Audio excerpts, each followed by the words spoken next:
हरे कृष्ण। हरे कृष्ण।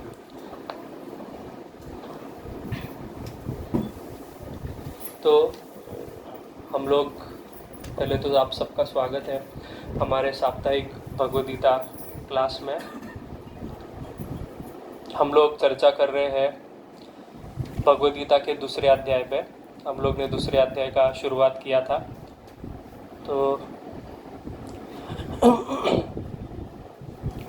पहला अध्याय में हम लोग ने देखा किस प्रकार से अर्जुन भगवान कृष्ण से प्रार्थना करता है, कहता है कि मुझे रथों के बीच में, दोनों सेनाओं के बीच में लेके जाओ, मुझे देखना है कि कौन युद्ध करने आया है मेरे साथ। और इसलिए वो कहता है कि रथ को मेरे दोनों सेनाओं के बीच में स्थापित करो करके। तो रथ को दोनों सेनाओं के बीच में जब लेके जाते हैं तो दोनों बाजू, दोनों जो सामने जो सैन्य है वो देख के अर्जुन विषाद में पड़ जाता है कि अरे सामने तो युद्ध करने के लिए कौन है, मेरे अपने लोग हैं, भीष्मदेव, द्रोणाचार्य, कृपाचार्य, दुर्योधन, मेरे सारे भाई, यही सब तो है, मेरा परिवार ही है जो मेरे से युद्ध करने आया है। दादा मामा हाँ, चाचा। सारे रिलेटिव्स दादा मामा सब लोग।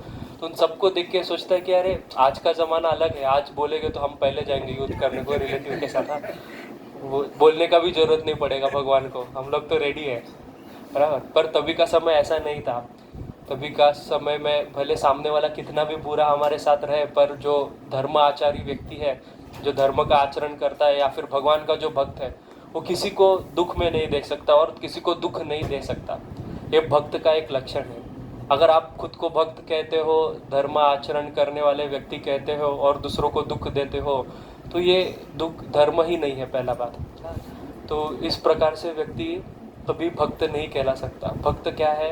तो पर दुख दुखी, दूसरों का दुख देख के खुद दुखी हो जाता है, उसको कहते हैं भक्त। तो अर्जुन भक्त था, तो उसको अपने संबंधियों को देख के दुख हुआ कि अरे मैं इनके साथ क्या लड़ूं, किसी के कंधे पे मैं खेला हूँ, किसी ने मुझे चॉकलेट दिया है, हाँ, किसी ने मुझे घुमाने लेके गया है और आज मैं उनको अपने बाणों से मारने वाला हूँ।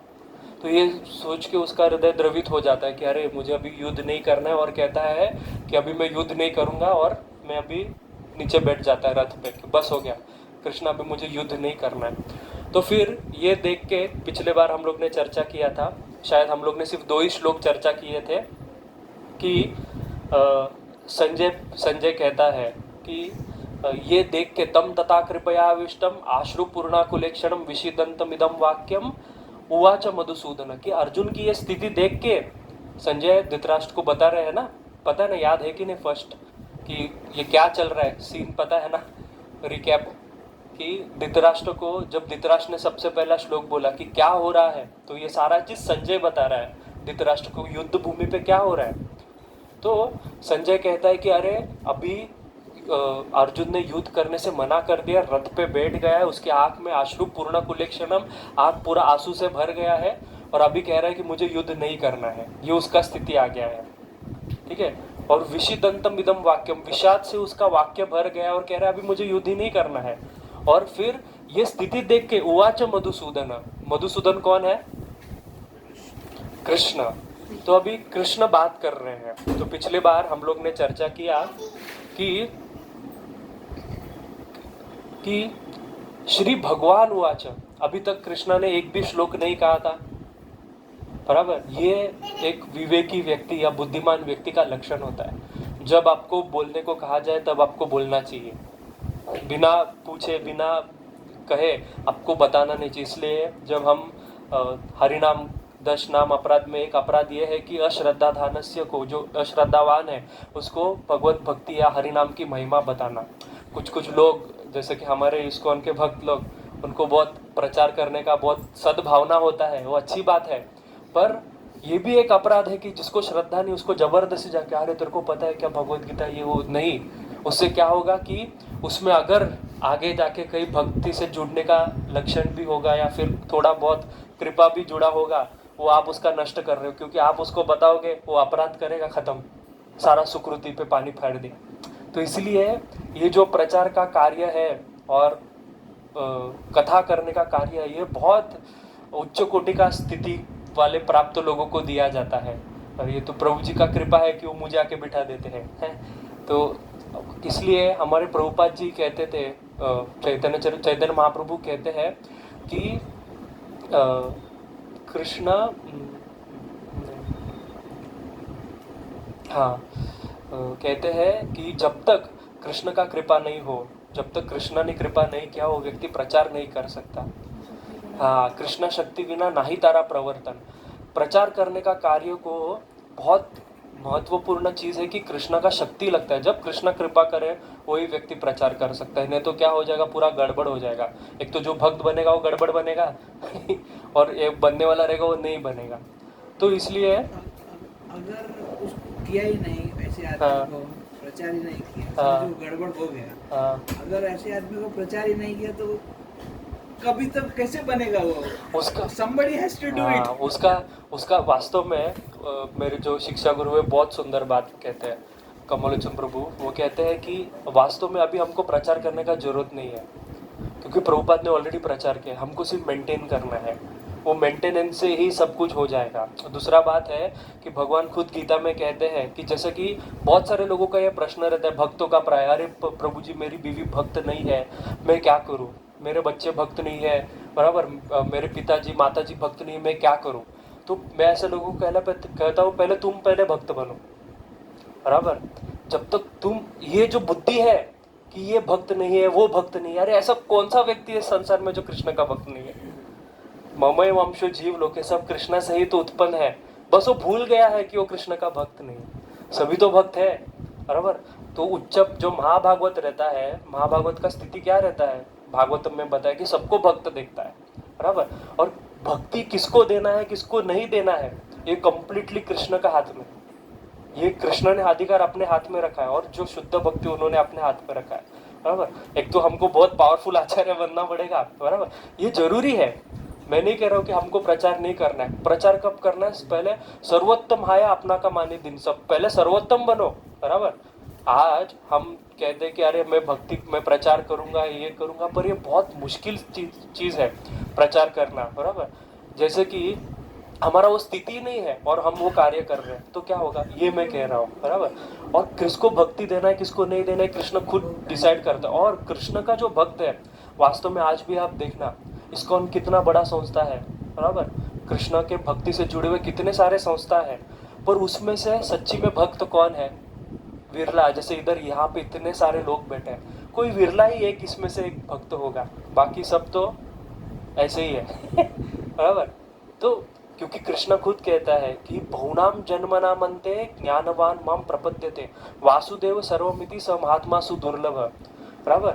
वो तो सब में वासुदेव को देखता है, वो तो जान गया है कि यार ये पूरा ब्रह्मांड, ये पूरा दुनिया ही वासुदेव है, कि ये सब कुछ वासुदेव, ये एक वासुदेव, ये वासुदेव, सब वासुदेव की ही तो अंश है, बराबर। तो ये स्थिति जब प्राप्त हो जाए तो समझ लेना चाहिए कि यार ये भक्ति प्रचार करने के योग्य बन गया है, बराबर। तो ये स्थिति है। यहाँ पर प्रभु जी वो स्थिति तक पहुँचे तब तक तो संसार ऐसे ही पड़ा रहेगा। हाँ चलेगा, उसका चिंता हमको नहीं करना है। तो हम पर चैतन्य महाप्रभु कहते हैं कि आप जा रहे देखो तारे को कृष्ण उपदेश, वो बराबर भले है, आप गुरु हो ना हो, नहीं वो एक्चुअली या ये आप जो उतने महात्मा बने हो या ना बने, ये जो श्लोक है इसका पीछे का जो कॉन्टेक्स्ट है ना वो देखना जरूरी है। बहुत सारे लोग ये कहते हैं यारे देखो तारे को कृष्ण उपदेश, बराबर, हमारा आज्ञा गुरु है तारा, बराबर, ऐसे सब कहते हैं। पर महाप्रभु ने किसको कहा है, कब कहा है, क्या परिस्थिति है, वो सब चीज देखना जरूरी है। वो तो प्रभुपाद जी कोट करते तो हम बोल देते हैं, पर बहुत कठिन है। मैं तो मेरा तो ये कहना है, मतलब ये मेरा खुद का परसेप्शन है कि पहला महाप्रभु कहते हैं कि अपने आचार्य प्रभु जीवेरा सिखाए, पहले खुद आचरण करो फिर जीव को सिखाओ, बराबर। तुम खुद पानी के बाहर रहने चाहिए, पानी में डूबने वाले को बचाने को। तुम खुद डूब रहे हो, तुम कैसा दूसरे को बचाओगे, ये हमारा स्थिति है। और अगर हम सोचे कि मैं उसके ऊपर ये बहुत विचित्र स्थिति है। भक्त सोचता है कि मैं चलो इसके ऊपर कृपा करने जाऊं, मैं तो जब भी ये अहंकार कब उत्पन्न हो जाएगा पता नहीं चलेगा। हम अपने आप को कब भक्त मानने लगेंगे कि मुझे उससे ज्यादा आता है, कि मुझे कुछ ज्यादा पता है, यही तो अहंकार का लक्षण है, बराबर। और वास्तव में मैंने ये देखा है अभी तक का स्थिति में, अभी तक का भक्ति का अनुभव में, कि भक्त है ना आपके बोलने से नहीं बनता है, आपको देखने से बनता है है ना। अभी प्रभु जी का बेटा है, वो प्रभु जी माता जी जब आरती करते हैं तो शिवाय उनको देख के सीखेगा। आप उसको कितना भी बोलो ये आरती कर नहीं करेगा, जप करने बैठो नहीं करेगा, पर वो देखेगा मेरे माता पिता सुबह 3 बजे उठ के क्या करते हैं, बैठ के जप करते हैं, तो बेटा सीखेगा। बराबर।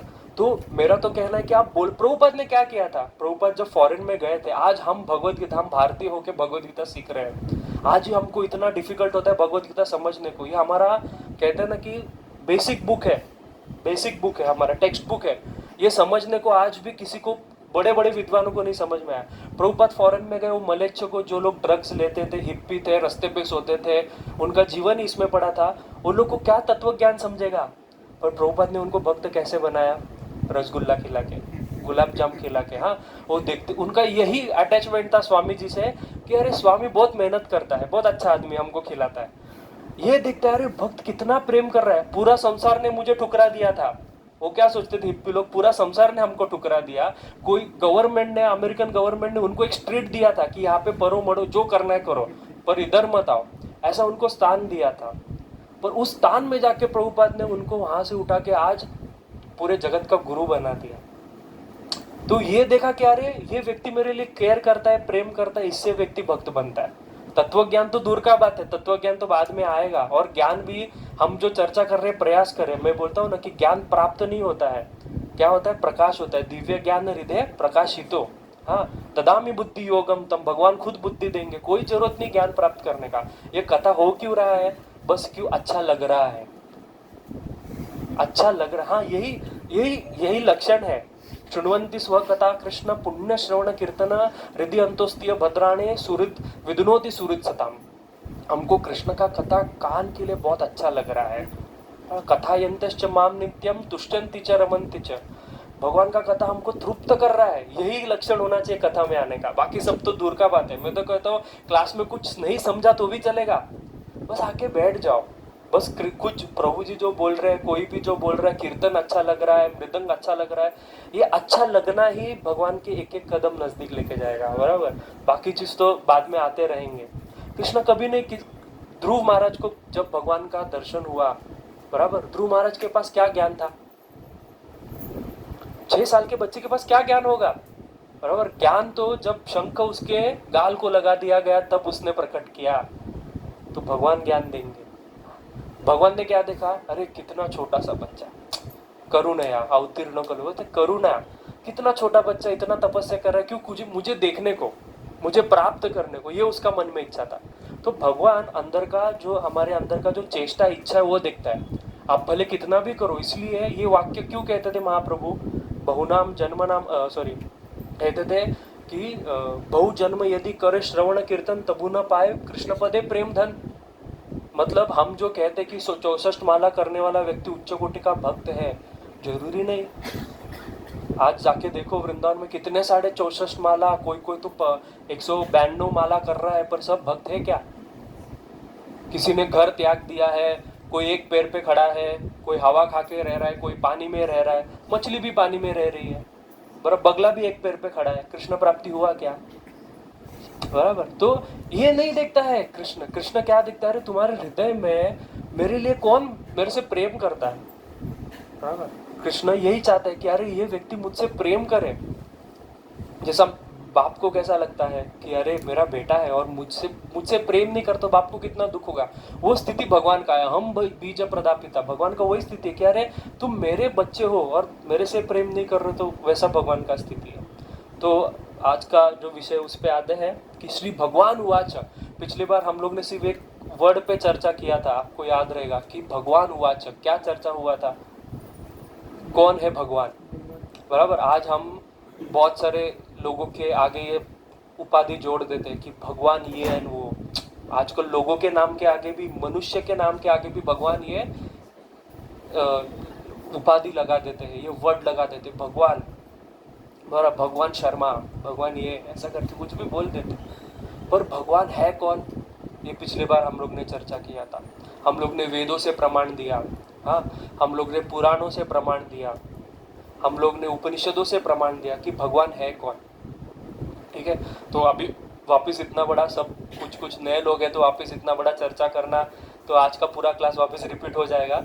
लिंक है उसके ऊपर आप देख लीजिए। तो पिछला क्लास में जो लोग थे वो लोग को किसी को अभी डाउट है कि कृष्ण भगवान है? वो लोग हाथ ऊपर कर सकते हैं। हाँ मतलब अगर रहेगा तो आप बता सकते हो, ऐसा कोई ये नहीं है कि अरे मैं कैसा बोलूँ।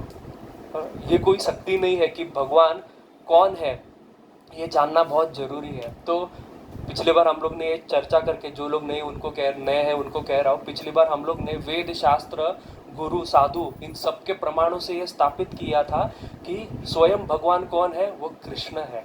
बराबर, शिव जी कौन है, गणपति कौन है, ये सब इनका भगवान के साथ संबंध क्या है, हमको किसकी भक्ति करनी चाहिए, ये सब चीज़ें हम लोग ने चर्चा की थी। तो उसका आप लेक्चर का लिंक लेके सुन सकते हो। फिर कोई प्रश्न रहेगा अगले शनिवार हम उसके ऊपर चर्चा कर सकते हैं। इन शॉर्ट बताने के लिए सिर्फ इतना ही कहूँगा कि वेदे रामायणे चैव पुराणे भारत तथा च हरि सर्वत्र गीयते, सारे शास्त्रों में सिर्फ हरि की महिमा का ही गान किया गया है। एते चांश कला पुंश कृष्णस्तु भगवान स्वयं, भागवतम कहता है कि कृष्ण ही स्वयं भगवान है। बराबर, तो अभी प्रश्न उठता है कि ये शिव जी गणपति जी ये कौन है?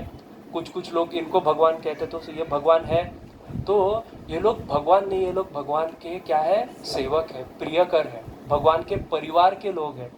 तो आप लोग कहोगे ये कौन कहता है? तो खुद भगवान शिव कहते हैं। जैसे पिछले बार हम लोग ने चर्चा किया था, भगवान शिव क्या कहते हैं, जैसे कि जब पार्वती मैया उनको पूछती है कि किसका पूजा करना चाहिए, कौन स्वयं भगवान है, तो कहते हैं आराधनम सर्वेशम विष्णुर आराधनम परम तस्मात् परातरम देवी तदीयानाम समर्चनम, कि भगवान किसी का पूजा करना है, सबसे श्रेष्ठ पूजा तो भगवान विष्णु का पूजा है, पार्वती जी को कह रहे हैं। और आगे हमने सुना था कैसे शिव जी रामचरितमानस में तुलसीदास गोस्वामी कहते हैं कि नाम प्रभावे शंभु अविनाशी, कि नाम का प्रभाव से शिव जी खुद ये हरि नाम जो है भगवान राम का नाम अनंत जप करते हैं, और इस जप की वजह से वो आज शिव का ये पदवी को स्थापित है। ये शौच निश्रित सरित प्रवरोधकेन तीर्थेन मूर्धकितेन शिवो शिवोभूत। भगवान शिव कैसे बन गए? शिव नाम का अर्थ क्या है? जो सबसे मंगलमय है। तो मंगलमय कैसे बने? क्योंकि भगवान के चरण से जो गंगा निकली, यह शौच निश्रित शरीर प्रवरोधकेन, भगवान के चरण से जो गंगा निकली वो शिव जी ने अपने सिर पे धारण की, और जब अपने सिर पे धारण की तो उनका नाम शिव बन गया, वो शिव बन गए। बराबर, नाम प्रभाव है गणराव प्रथम पूजितो प्रभाव, कि गणपति जी प्रथम पूजनीय कैसे हुए? क्योंकि नाम का जप करते इसलिए वो प्रथम पूजनीय हो गए, वो भी भगवान के भक्त हैं। अच्छा ये सब तो बाजू में छोड़ दो, आज हम छोटा एकदम सिंपल उदाहरण लेंगे। आप लोग सब अपने घर पे सब लोग ने आज तक बहुत सारे यज्ञ आदि कर्म किए रहेंगे। बराबर, कभी गणपति आके गए, सब लोग ने गणपति का पूजा किया कि नहीं किया? आपके घर में ब्राह्मण आए थे पूजा स्थापित करने को, या कभी तो ब्राह्मण आए होंगे। तो कोई भी पूजा कर्म करने से पहले सबसे पहला क्या विधि करना पड़ता है? आचमन करना पड़ता है। आचमन में क्या बोलते हैं? ओम केशवाय नमः, ओम नारायणाय नमः, ओम माधवाय नमः, ओम गोविंदाय नमः, ओम विष्णुवे नमः, मधुसूदनाय, ये सारा भगवान का नाम लेते हैं। बराबर, क्यों कभी पूछा कि मैं ओम शिव जी आय नमः क्यों नहीं बोलूं? बराबर, गणेशाय नमः क्यों नहीं बोलूं? ओम दुर्गाय नमः क्यों नहीं बोलूं? ब्राह्मण को पूछना चाहिए। क्यों? क्योंकि जो पूजा करने का स्थिति है, पूजा करने का जो योग्यता है, वो भी भगवान के नाम से ही आता है। जब तक आप भगवान का जीव नाम नहीं लोगे तब तक आप पवित्र नहीं होगे। बराबर, क्यों? हम उसके बाद क्या कहता है ब्राह्मण? ओम पवित्रो वा सर्वावस्थान गतोपि वा यस्मरेत पुंडरीकाक्ष स बाह्य अभ्यंतर शुचि, कि सारे अपवित्रता पवित्र हो जाएंगे। कैसे? सिर्फ पुंडरीकाक्ष का स्मरण करने से। बस भगवान पुंडरीकाक्ष मतलब कौन? कृष्ण का स्मरण करने, जिनके आग बहुत सुंदर है, उन पुंडरीकाक्ष का स्मरण करने से सब चीज पवित्र हो जाएगा। तो ये वो कहते हैं। फिर उसके बाद में हम क्या कहते हैं? आपने देखा रहेगा, जिसने थोड़ा ध्यान से अगली बार ब्राह्मण क्या श्लोक बोलता है सुनिए। बहुत दुख का बात है, आपको पता नहीं, आप पैसे दे रहे हो, ब्राह्मण क्या बोल के जा रहे हैं।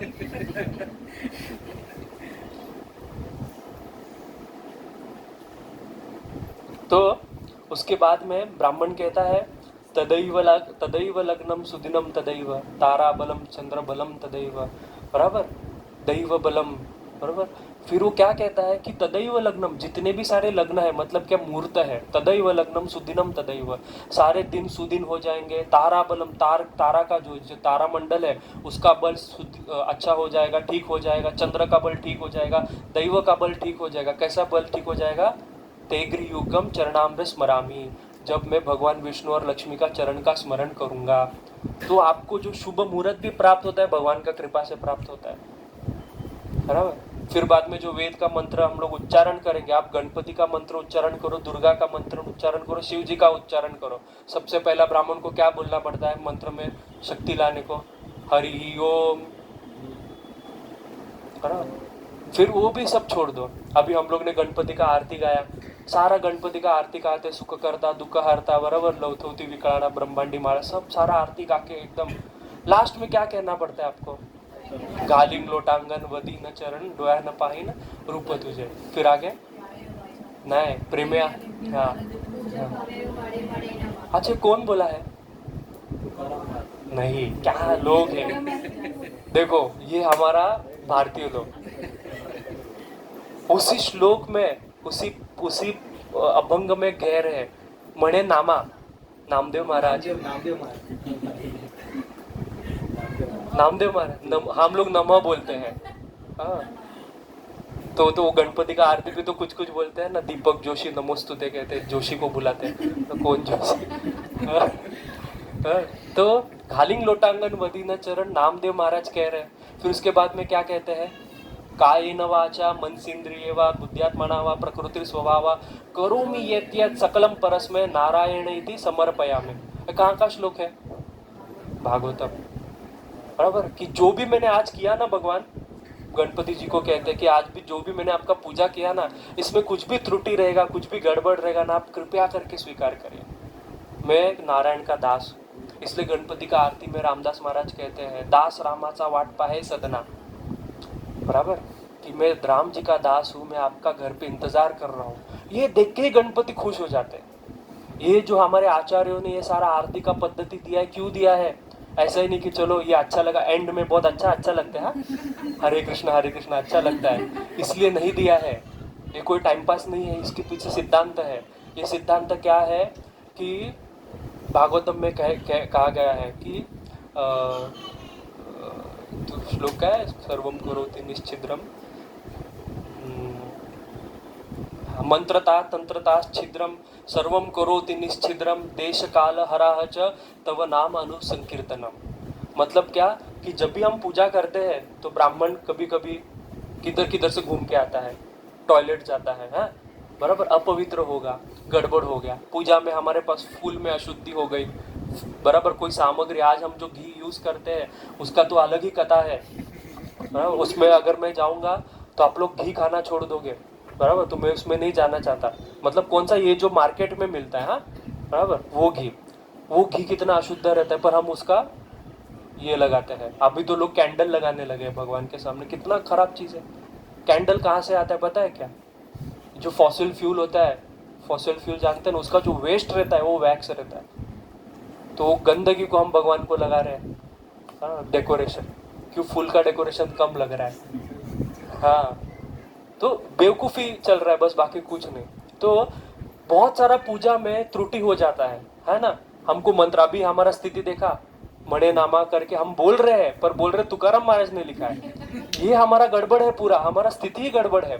तो भगवान को पता है ये व्यक्ति मेरा पूजा नहीं कर सकता, तो हम कर रहे तो करना तो पड़ता है, मतलब भक्तों को कुछ तो करना चाहिए, गणपति जी आ रहे कुछ तो करेंगे, तो फिर वो सब चीज गड़बड़ ठीक कैसा हो जाएगा? तो भागवतम कहता है कि मंत्रता तंत्रता छिद्रम, आपने मंत्र में कुछ गड़बड़ किया है, आपने तंत्र पूजा करने में कोई गड़बड़ किया है, देश काल हराय चह, देश में मतलब जो स्थिति में आप हो उसमें कुछ गड़बड़ है, बराबर। कोई मुहूर्त, अभी किसको मुहूर्त भी नहीं पता रहता, कोई राहु काल में गणपति का पूजा कर रहा है, बराबर, कोई मुहूर्त नहीं देखता। कौन सुबह उठ के पंचांग पढ़ता है? यहाँ पे बैठे हुए लोग कोई नहीं पढ़ता है, पढ़ना चाहिए हर रोज सुबह, बराबर। किसको पता नहीं आज का तिथि क्या है, आज का ये क्या है, ना? तो ये हमारा स्थिति है, तो कोई भी गड़बड़ हो सकता है। तो भागवतम कहता है पर डोंट वरी, ये सारा गड़बड़ ठीक हो जाएगा। कैसा? तव नाम अनुसंकीर्तनात्, बस भगवान का नाम संकीर्तन एंड में कर दो। इसलिए अंत में हम क्या कहते हैं? हरे कृष्णा कृष्णा कृष्णा हरे हरे, हरे राम राम राम हरे हरे। ये इसके पीछे का कारण है कि क्यों हमारे जो ऋषि मुनि आचार्यों ने लास्ट में ये सारा घालिंग लोटांगन ये सारा चीज बोला है। अच्छा लगता है इसलिए नहीं बोला है, कोई म्यूजिक डायरेक्टर ने नहीं बनाया है कि अंत में बहुत अच्छा लगेगा, ये स्थिति नहीं है, बराबर। तो ये स्थिति है कि भगवान उवाच, क्यों भगवान, कौन है भगवान, बराबर। कृष्ण को क्यों स्वयं भगवान बोला जाता है? जितना भी देवी देवता है ये खुद कहते हैं कि अरे हम भगवान के सेवक हैं, हम भगवान से प्रेम करते हैं। पर जो जीव है उसको ही तत्व ज्ञान नहीं है कि कौन भगवान है, और वो किसी का भी उठ के पूजा करने लग जाता है, और हमको उतने भी भगवान कम पड़ जाते तो हम नए बना लेते हैं, बराबर। हमारे प्रभुपाद जी कहते थे कि इंडिया, बांग्लादेश और इंडिया, मतलब तो बांग्लादेश का बहुत नजदीक, Bangladesh and India is the factory of making gods. Bangladesh और इंडिया ये फैक्ट्री है भगवान बनाने का, है कि नहीं? हमारे इधर देखो कोई गांव में पता चल गया कि वो बाबा है ना कुछ जादू कर रहा है, तो उसके पास पहुंच जाएंगे, अरे बाप रे ये तो भगवान निकला। हमारा स्थिति ये हो गया, बराबर। तो इसलिए भगवान कौन है ये बहुत महत्वपूर्ण विषय है। भगवत गीता लिखा किसने है? जिसको पता है वो मत बोलो, जो नए है वो बोलो। भगवत गीता किसने लिखा है? देखो ये स्थिति है, गणपति जी ने लिखा है। व्यास जी ने तो बोला था, महाभारत का पार्ट है भगवत गीता, बराबर। तो गणपति जी ने लिखा, तो गणपति जी को प्रॉब्लम होता था कि मेरे को भगवान क्यों नहीं बोल रहे व्यास, बराबर। जब स्टार्टिंग में आया तो धृतराष्ट्र उवाच, संजय उवाच, अर्जुन उवाच, पर जब कृष्ण का नाम आया तो लिखा श्री भगवान उवाच, और गणपति ने वो बात लिखी श्री भगवान उवाच। गणपति ने ऑब्जेक्ट नहीं किया, अरे मैं भी भगवान हूँ, मेरे पास भी शक्ति है, नहीं, क्योंकि गणपति जानते हैं कि भगवान कौन है, बराबर। तो इसलिए भगवान उवाच। फिर भगवान ने पहला श्लोक कहा, कुतस्त्वम कश्मलमिदं विषमे समुपस्थितम अनार्य जुष्टम स्वर्गम कीर्तिकरम अर्जुन। भगवान ने कहा कि हे अर्जुन, ये स्थिति में अभी युद्ध के समय में तुम्हारी यह स्थिति हो गया है, तुम अभी कह रहे हो कि मुझे युद्ध नहीं करना है। कहाँ ऐसे समय में कहाँ से तुम्हारे पास ये सारा विषम आ गया है, ये सारा अपशगुन आ गया है तुम्हारे में, ऐसा भगवान कहते हैं। तो आगे भगवान गाली देते हैं कृष्ण को, सॉरी अर्जुन को, कहते हैं क्लेब्यम मास्म गम पार्थ नैत्वत्व उपपद्यते क्षुद्रम हृदय दौर्बल्यम त्यक्तु उत्तिष्ठ परांतप। कहते क्लेब्यम मास्म गम पार्थ, तुम नपुंसक हो। अर्जुन को कहते तुम नपुंसक हो, क्योंकि मित्र है ना दोनों, मित्र में तो गाली गलौज चलता है ना, तो कहते तुम नपुंसक हो। हाँ, क्लेब्यम मास्म गम पार्थ, कि तुमको युद्ध करना है, तुम इतने बड़े क्षत्रिय हो, तुम्हारा नाम पूरे ब्रह्मांड में फेमस है, जिसने शिव जी के साथ युद्ध किया, वो व्यक्ति कह रहा है कि मुझे आज युद्ध नहीं करना है, तुम अपना धर्म भूल गए, क्षत्रिय धर्म भूल गए। तो कह रहे हैं कि क्लेब्यम, तुम तो नपुंसक हो, और ये सारा जो तुम कह रहे हो ना कि मैं युद्ध नहीं करूंगा क्योंकि मुझे युद्ध नहीं करना है क्योंकि मुझ में दया है, तो कहते तुम्हारे में दया नहीं है, कहते हृदय दौर्बल्यम, तुम्हारे में हृदय का दुर्बलता है। कभी कभी हमको कोई कार्य नहीं करना रहता ना, तो हम उसके उस वहाँ पे उस स्थिति में क्या डाल देते हैं, अपना कारण डाल देते हैं, नहीं मैं वो नहीं कर रहा हूँ क्योंकि मैं बहुत महान हूँ। जैसे कैसा कि हमको किसी ने ऑफिस से हमको निकाल दिया, हम घर आके क्या बोलेंगे, मैंने छोड़ दिया। हम सत्य परिस्थिति नहीं बताएंगे, मैंने मजा नहीं आ रहा है काम करने में, है ऐसा बोलेंगे। पर स्थिति क्या है, तुम काम नहीं कर रहे थे इसलिए तुमको निकाल दिया था। हाँ, तो ये अर्जुन का स्थिति है। अर्जुन कह रहा है कि मेरे को युद्ध नहीं करना, मेरे में दया है, कैसा मैं उन सबको मार दूंगा, मेरे ही तो लोग हैं। तो अर्जुन कृष्ण कहते हैं ये सब बहानाबाजी मत करो, तुम तो नपुंसक हो, तुम कह रहे हो युद्ध नहीं करना, ये नपुंसक का लक्षण है। और एक शब्द यूज करते, कहते क्षुद्रम। अच्छा, अभी प्रश्न उठता है कि जो शूद्र शब्द है अर्जुन को क्यों कृष्ण बोल रहे हैं? अर्जुन कौन था? अभी तक हम सुन रहे थे पहले अध्याय से, कह ले क्षत्रिय धर्म है, क्षत्रिय है, क्षत्रिय है, क्षत्रिय है, और अभी अर्जुन को कृष्ण शूद्र कह रहे हैं। कृष्ण तो कौन है? यत्र योगेश्वर कृष्ण तत्र पार्थ धनुर्धर, भगवान है। भगवान कभी गलत शब्द यूज कर सकते हैं? इतना भगवत गीता पूरा ज्ञान के, इसलिए हम कहते हैं कृष्णम वंदे जगत गुरुम, ये तो जगत गुरु है कृष्णा, तो क्या कृष्ण कभी गलत शब्द इस्तेमाल कर सकता है? पर कृष्ण यहाँ पे क्षत्रियों को शूद्र बोल रहे हैं, गड़बड़ है ना, बराबर, कुछ तो गड़बड़ है। क्या गड़बड़ है? तो गड़बड़ ये है कि जो हमको सिखाया गया है कि शूद्र मतलब क्या है, नीचे जाति में जन्म लेने वाला, ये गड़बड़ है। बराबर। अर्जुन तो कौन है? क्षत्रिय, महान क्षत्रिय, राज ऋषि, बराबर। और उसको शूद्र बोल रहे भगवान। तो वास्तव में शूद्र का अर्थ क्या है ये पूछना पड़ेगा। तो शूद्र का अर्थ है शोक द्रवयति इति शूद्र, जो शोक में रोता रहता है, हमेशा रोता रहता है, वो शूद्र है। अभी लाइट गया, इधर मेरे घर में पानी नहीं है, ये है वो है, कितना बारिश हो रहा है, कितना ट्रैफिक है, पैसा नहीं है, जॉब अच्छा नहीं है, ये शूद्र का लक्षण है। शोक द्रवयति इति शूद्र, बराबर। ये जो हमको आज तक सिखाया गया था कि शूद्र मतलब, ये इसलिए कहता हूँ कि हम हिंदू को हमारा शास्त्र पढ़ना चाहिए। शास्त्र पढ़ना बहुत जरूरी है। क्यों? क्योंकि हमारा शास्त्र में ये सारा बात नहीं है। जब भगवान कहते हैं चतुर्वर्णम मया सृष्टम गुण कर्म विभागश, ये जो चतुर्वर्ण है, जो चतुर्वर्णाश्रम धर्म जो स्थापित किया है भगवान, वर्णाश्रम धर्म क्या है? ब्राह्मण, क्षत्रिय, वैश्य, शूद्र, ये क्या है? 4 वर्ण है। और आश्रम क्या है? पहला कौन सा है? ब्रह्मचारी, गृहस्थ, वानप्रस्थ और संन्यास। तो ये 4 आश्रम है और ये 4 क्या है? वर्ण है। आश्रम का अर्थ क्या होता है कि जो स्थिति, एक्चुअली ये बहुत साइंटिफिक है, ये जो स्थिति भगवान ने स्थापना की है ना, ये सारा स्थिति बहुत साइंटिफिक है। आश्रम का अर्थ होता है जहाँ पे रह के आपको श्रम ना हो, इसलिए आश्रम, जहाँ पे श्रम नहीं होएगा। तो जैसे कि कोई व्यक्ति जब ब्रह्मचारी बनता है तो उसको लगता है मैं जीवन में ब्रह्मचारी साधु बन के कंफर्टेबल रहूंगा, इसलिए वो ब्रह्मचारी आश्रम, जहाँ पे श्रम नहीं है। कोई व्यक्ति सोचता है कि नहीं भाई, मेरे को कोई हेल्प के लिए मेरे साथ एक अर्धांगिनी चाहिए, मुझे परिवार बढ़ाना है, तो जिस स्थिति में मैं रह के भगवान का भजन कर सकता हूँ वो स्थिति मेरे लिए गृहस्थ है, तो गृहस्थ आश्रम। फिर कोई लोग सोचते कि बहुत हो गया, मैंने बहुत पैसा कमा लिया, बच्चों के लिए भी बहुत छोड़ दिया, अभी मैं रिटायर होगा, तो ये रिटायरमेंट को क्या कहते हैं? वानप्रस्थ आश्रम। और लास्ट में जब लोग सोचते हैं कि अरे बहुत फालतूगिरी कर लिया जीवन में, पूरा जीवन मैंने सबको दे दिया, पर अभी क्या करना है? अभी भगवान के मार्ग पे लगना है, तो संन्यास आश्रम। तो ये है आश्रम। तो हम अगर देखेंगे तो ये बहुत प्रैक्टिकल व्यवस्था भगवान ने बनाया है। अब आते हैं ब्राह्मण, वैश्य, ब्राह्मण, क्षत्रिय, वैश्य, शूद्र। अच्छा, ब्राह्मण कौन है? जो जन्म से ब्राह्मण है वो ब्राह्मण है ना, बराबर। तो मतलब उसका अर्थ होगा कि सचिन तेंदुलकर का बेटा सचिन तेंदुलकर जैसा बड़ा क्रिकेटर बनेगा, लॉयर का बेटा लॉयर बनना चाहिए ना, जज का बेटा जज बनेगा, पुलिस वाले का बेटा पुलिस वाला बनेगा, बराबर। पर यही तो हमको सिखाया है। ब्राह्मण मतलब जो जन्म से ब्राह्मण है नहीं।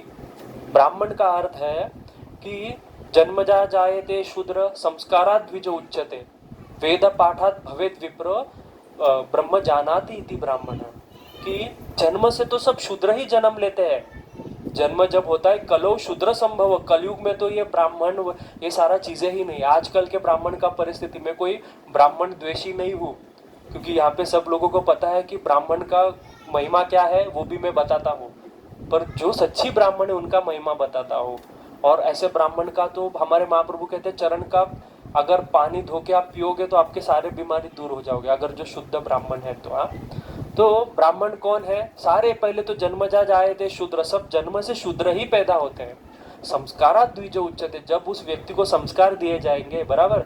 सचिन तेंदुलकर के बेटे को सचिन तेंदुलकर जैसा क्रिकेटर बनना है तो उसको प्रैक्टिस करना पड़ेगा, उसको क्रिकेट एकेडमी जाना पड़ेगा, बराबर, उसको खेलना पड़ेगा, तब वो सचिन तेंदुलकर जैसा महान बनेगा। लॉयर का बेटा को लॉयर बनना है तो वो ये बोल के लॉयर बन जाएगा कि मेरा बाप लॉयर था, मेरे को भी लॉयर बना दो, बन सकता है? नहीं। तो उसी प्रकार से ब्राह्मण क्यों ऐसे ही ब्राह्मण बन जाएगा? ब्राह्मण को भी शास्त्र में कहा संस्कारात् द्विज उच्यते, तुमको संस्कार लेने पड़ेंगे ब्राह्मणत्व के, तुमको उपनयन करना पड़ेगा। अभी लोग तो ब्राह्मण का जो जनेऊ धारण तो करते हैं, पर जनेऊ धारण करने के बाद कौन त्रिसंध्या करता है? हाँ, किसको पता है? वैश्वदेव, बलि समर्पण, ब्राह्मण को भी पता है क्या होता है? नहीं पता है, नाम ही पहली बार सुना रहेगा। हाँ, ये हमारा स्थिति है। पहली बार सुना होगा। हाँ, कि संध्या वंदन कैसा करना है, ये तो उसका कर्तव्य है। अगर ब्राह्मण अपना कर्तव्य अपना कर्म नहीं कर रहा है तो अपने युधिष्ठिर महाराज कहते हैं कि वो अपने जगह से पतित हो जाता है। शास्त्रों में तो इतना गहराई तक कहा गया है, क्योंकि ये ब्राह्मण के ऊपर इतना रूल रेगुलेशन क्यों है। आज लोगों को ब्राह्मण बनने की होड़ है, पर ब्राह्मण के ऊपर सबसे ज्यादा रूल रेगुलेशन है। ब्राह्मण को कुछ नहीं करना है, पठन पाठन यजन याजन, उसको क्या करना है, सिर्फ लोगों को सिखाना है। उसको यजन करना है, यज्ञ करना है और याजन करना है, पूजा आदि कर्म करने हैं, ये उसका काम है। समोदमस्तपश्चोच्चम शांति आर्जवमेव च ज्ञान विज्ञानम आस्तिकम ब्रह्म कर्म स्वभावजम, ये सारे उसमें कर्म, उसमें ये सारे गुण होने चाहिए, ये उसका स्थिति होना चाहिए। अगर शास्त्रों में कहा है कि ब्राह्मण में ये गुण नहीं दिखाई देते, ब्राह्मण अगर जाके कंपनी में भी काम करता है, ये जो कॉर्पोरेट कल्चर है ना, कॉर्पोरेट कल्चर जो हम देखते हैं, आज आप गूगल में जाओ, गूगल का हेड ऑफिस सिलिकॉन वैली, बराबर, बड़े बड़े जितने भी मल्टीनेशनल कंपनीज है फॉरेन में, वहां पे सबसे उच्च पोस्ट पे कौन है, इंडियंस ही तो है, सुंदर पिचाई, नाम सुना रहेगा। ये सारा कौन है, ब्राह्मण लोग हैं। इन्होंने अपने बुद्धि को कहाँ पे निवेश किया, बराबर, मलेच्छों की सेवा में, इन शॉर्ट मतलब क्या, फॉरेनर्स की सेवा में। तो शास्त्र कहता है कि अगर तुम ब्राह्मण अगर जॉब भी करेगा ना तो वो शूद्र बन जाएगा, उसको जॉब भी नहीं करना है, उसको जो भगवान की कृपा से जो धन आएगा उससे उसको संतुष्ट रहना है। इसलिए हमारे पहले के ब्राह्मण जब शाप देते थे तो उस व्यक्ति का उसी समय विनाश हो जाता। आज शाप देगा पता नहीं कब लगेगा, ये स्थिति है ना। ब्राह्मण जो बोल दे वो सत्य हो जाएगा। ऐसा शास्त्र में कहा गया है कि अगर आपको देवताओं का दर्शन करना है, संपूर्ण देवताओं का दर्शन करना है, तो ब्राह्मण का दर्शन कर लो, क्योंकि ब्राह्मण को भूदेव कहा गया है। सोचो, और इसलिए हमारे कृष्ण को जब हम प्रणाम करते तो कहते हैं नमो ब्राह्मण्य देवाय गो ब्राह्मण हिताय च कृष्णाय जगदिताय गोविंदाय नमो नमः। मैं कहता हूँ कि जब ब्राह्मण अपना धर्म बहुत अच्छे से पालन करता है तो भगवान भी उसके लिए पूजनीय हो जाते हैं, भगवान भी उसका पूजा करते हैं, वो ब्राह्मण भगवान के लिए पूजनीय हो जाता है। आप सोचो कि कृष्ण का जब स्वरूप का वर्णन किया जाता है, कृष्ण का सुंदर स्वरूप, भगवान विष्णु का सुंदर स्वरूप का वर्णन किया जाता है, तो भगवान के पास क्या है, स्पेशल 4 चीजें हैं भगवान के पास। एक सबसे पहला स्पेशल चीज है कौस्तुभ मणि, जो किसी के और पास नहीं है। जब कौस्तुभ मणि प्रकट हुआ था समुद्र मंथन से, तो उसका वजन इतना बोला गया कि कोई देवता उसको धारण नहीं कर पाया, इसलिए कौस्तुभ मणि एक चीज है। और वो मणि का स्पेशलिटी क्या है कि जब हम जो माताओं ने या हम जब कुछ पहनते हैं, मणि पहनते हैं ना, तो हमको क्या करना पड़ता है, मणि में होल करना पड़ता है, फिर उसमें से एक धागा डालेंगे या सोने का चेन या कुछ डालेंगे। पर ये कौस्तुभ मणि इतना अद्भुत मणि है कि ये जाके भगवान के कंठ पे चिपका रहता है ऑटोमेटिक, और भगवान को उसका वजन भी नहीं लगता। ये कौस्तुभ मणि एक स्पेशल चीज भगवान में रहती है। दूसरी स्पेशल चीज क्या है भगवान में जो रहती है, श्रीवत्स का मार्ग, मतलब लक्ष्मी जी हमेशा भगवान के राइट चेस्ट पे विराजमान करती है। जैसा हिंदी में जो 7 अंक लिखा रहता है, उस प्रकार का एक रेशा भगवान के छाती पे रहता है, तो वो छाती पे जो रेशा रहता है वो श्रीवत्स करके उसको कहा जाता है, बराबर। और दूसरा एक चीज भगवान के शरीर पे रहता है जो है भृगुपद मतलब क्या है, ब्राह्मण ने जो भगवान को लात मारा था, तो ब्राह्मण ने मारा हुआ लात भी भगवान ने अपने छाती पे एक क्या कहते हैं विलक्षण निशानी करके, आभूषण करके अपने शरीर पे रखा है। इसका कथा आप सबको पता है कि नहीं, कि क्यों भगवान को लात मारा था। भगवान को लात मारा था, सोचो क्यों मारा था। हाँ, कि एक बार सारे ऋषि मुनि एकत्रित हुए और सोचा कि कौन भगवान सबसे श्रेष्ठ है, शिव जी, ब्रह्मा जी या फिर विष्णु। तो उन्होंने सबने अपने एक लीडर को नियुक्त किया। कौन था वो लीडर, तो भृगु मुनि को।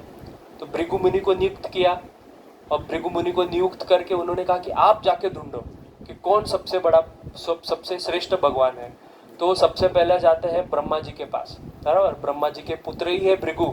तो जाके ब्रह्मा जी के पास जाते, प्रणाम नहीं करते, तो ब्रह्मा क्रोधित हो जाते हैं, कैसा पुत्र है, ऋषि है तू और तू मुझे प्रणाम नहीं कर रहा है, मैं तो प्रजापति हूँ, बराबर, सृष्टि से मेरा निर्माण होता है, मुझे प्रणाम नहीं कर रहा है। तो फिर उनको क्रोध आ जाता है, पर मन में कुछ कहते नहीं। पर भृगु मुनि समझ जाते हैं कि अभी भी इनमें क्रोध है, मान सम्मान का अपेक्षा है, ये भगवान नहीं हो सकते।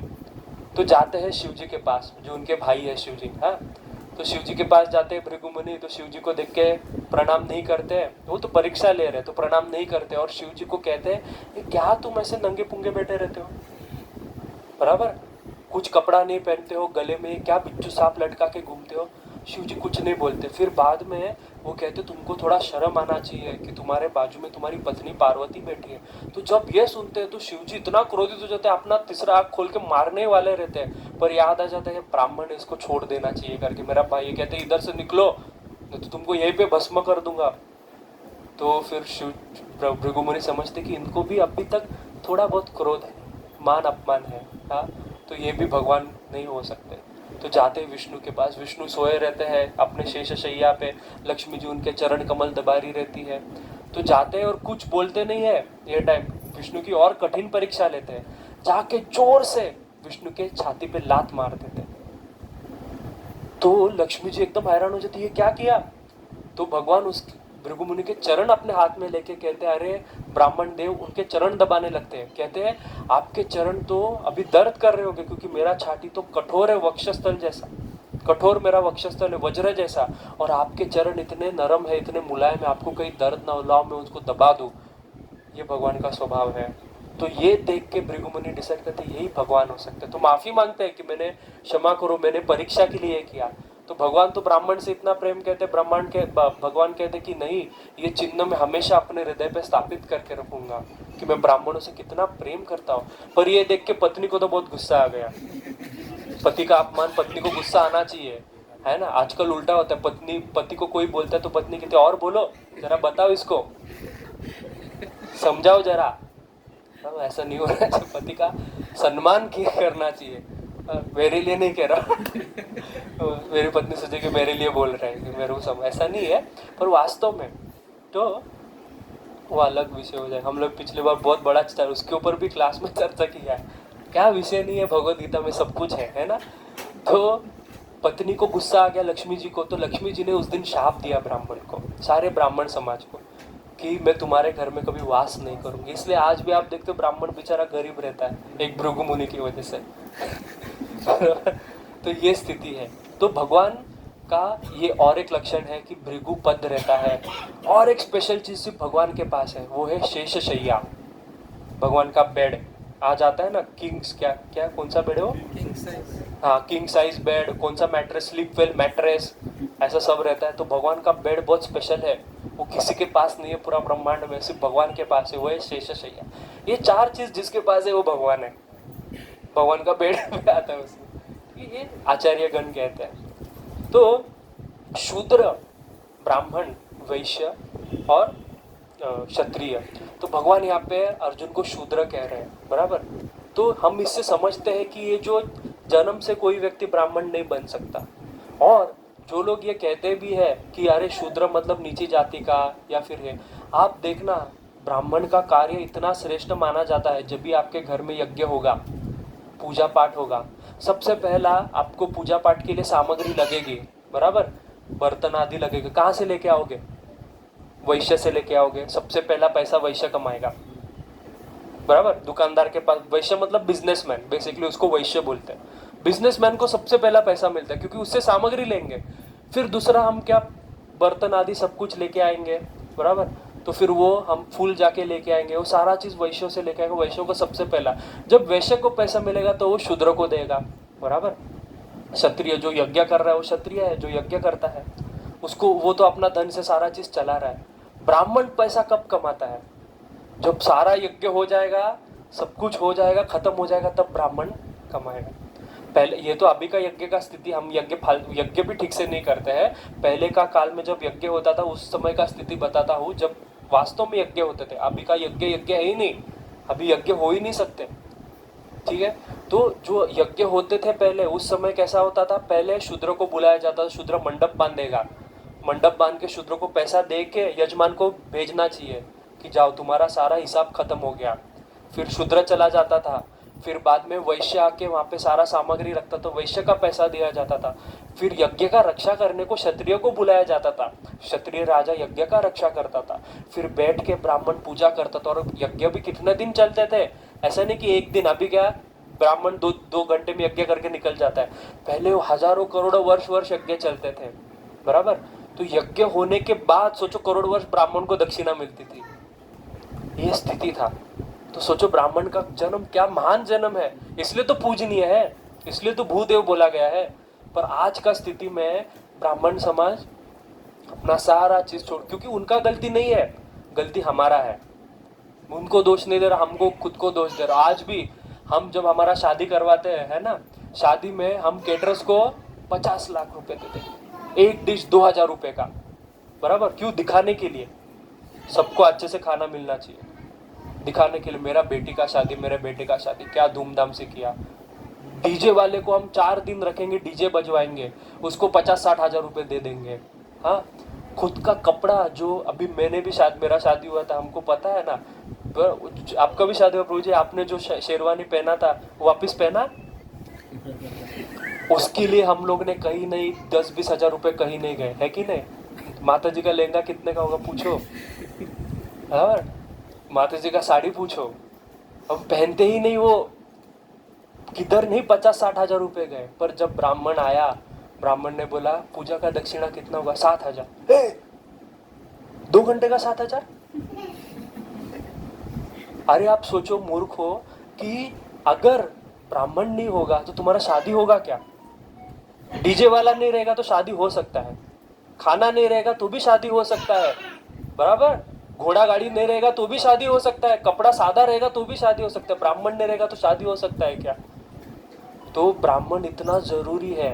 और आप जब हम लोग ब्राह्मण की दक्षिणा में इतना विचार करते हैं, हमको ये समझना चाहिए कि हमको, और ऊपर से और एक चीज बता दूं, आपको बहुत जान के आनंद हो जाएगा कि हम जो सोचते कि मैंने ब्राह्मण को दान दिया, मेरे दान पे ब्राह्मण जी रहे, नहीं, उल्टा। तुम जब ब्राह्मण को दान देते हो, शास्त्र कहता है ब्राह्मण तुम्हारे पाप लेके जाता है, तुम्हारा पाप तुम दान के रूप में ब्राह्मण को दे रहे हो।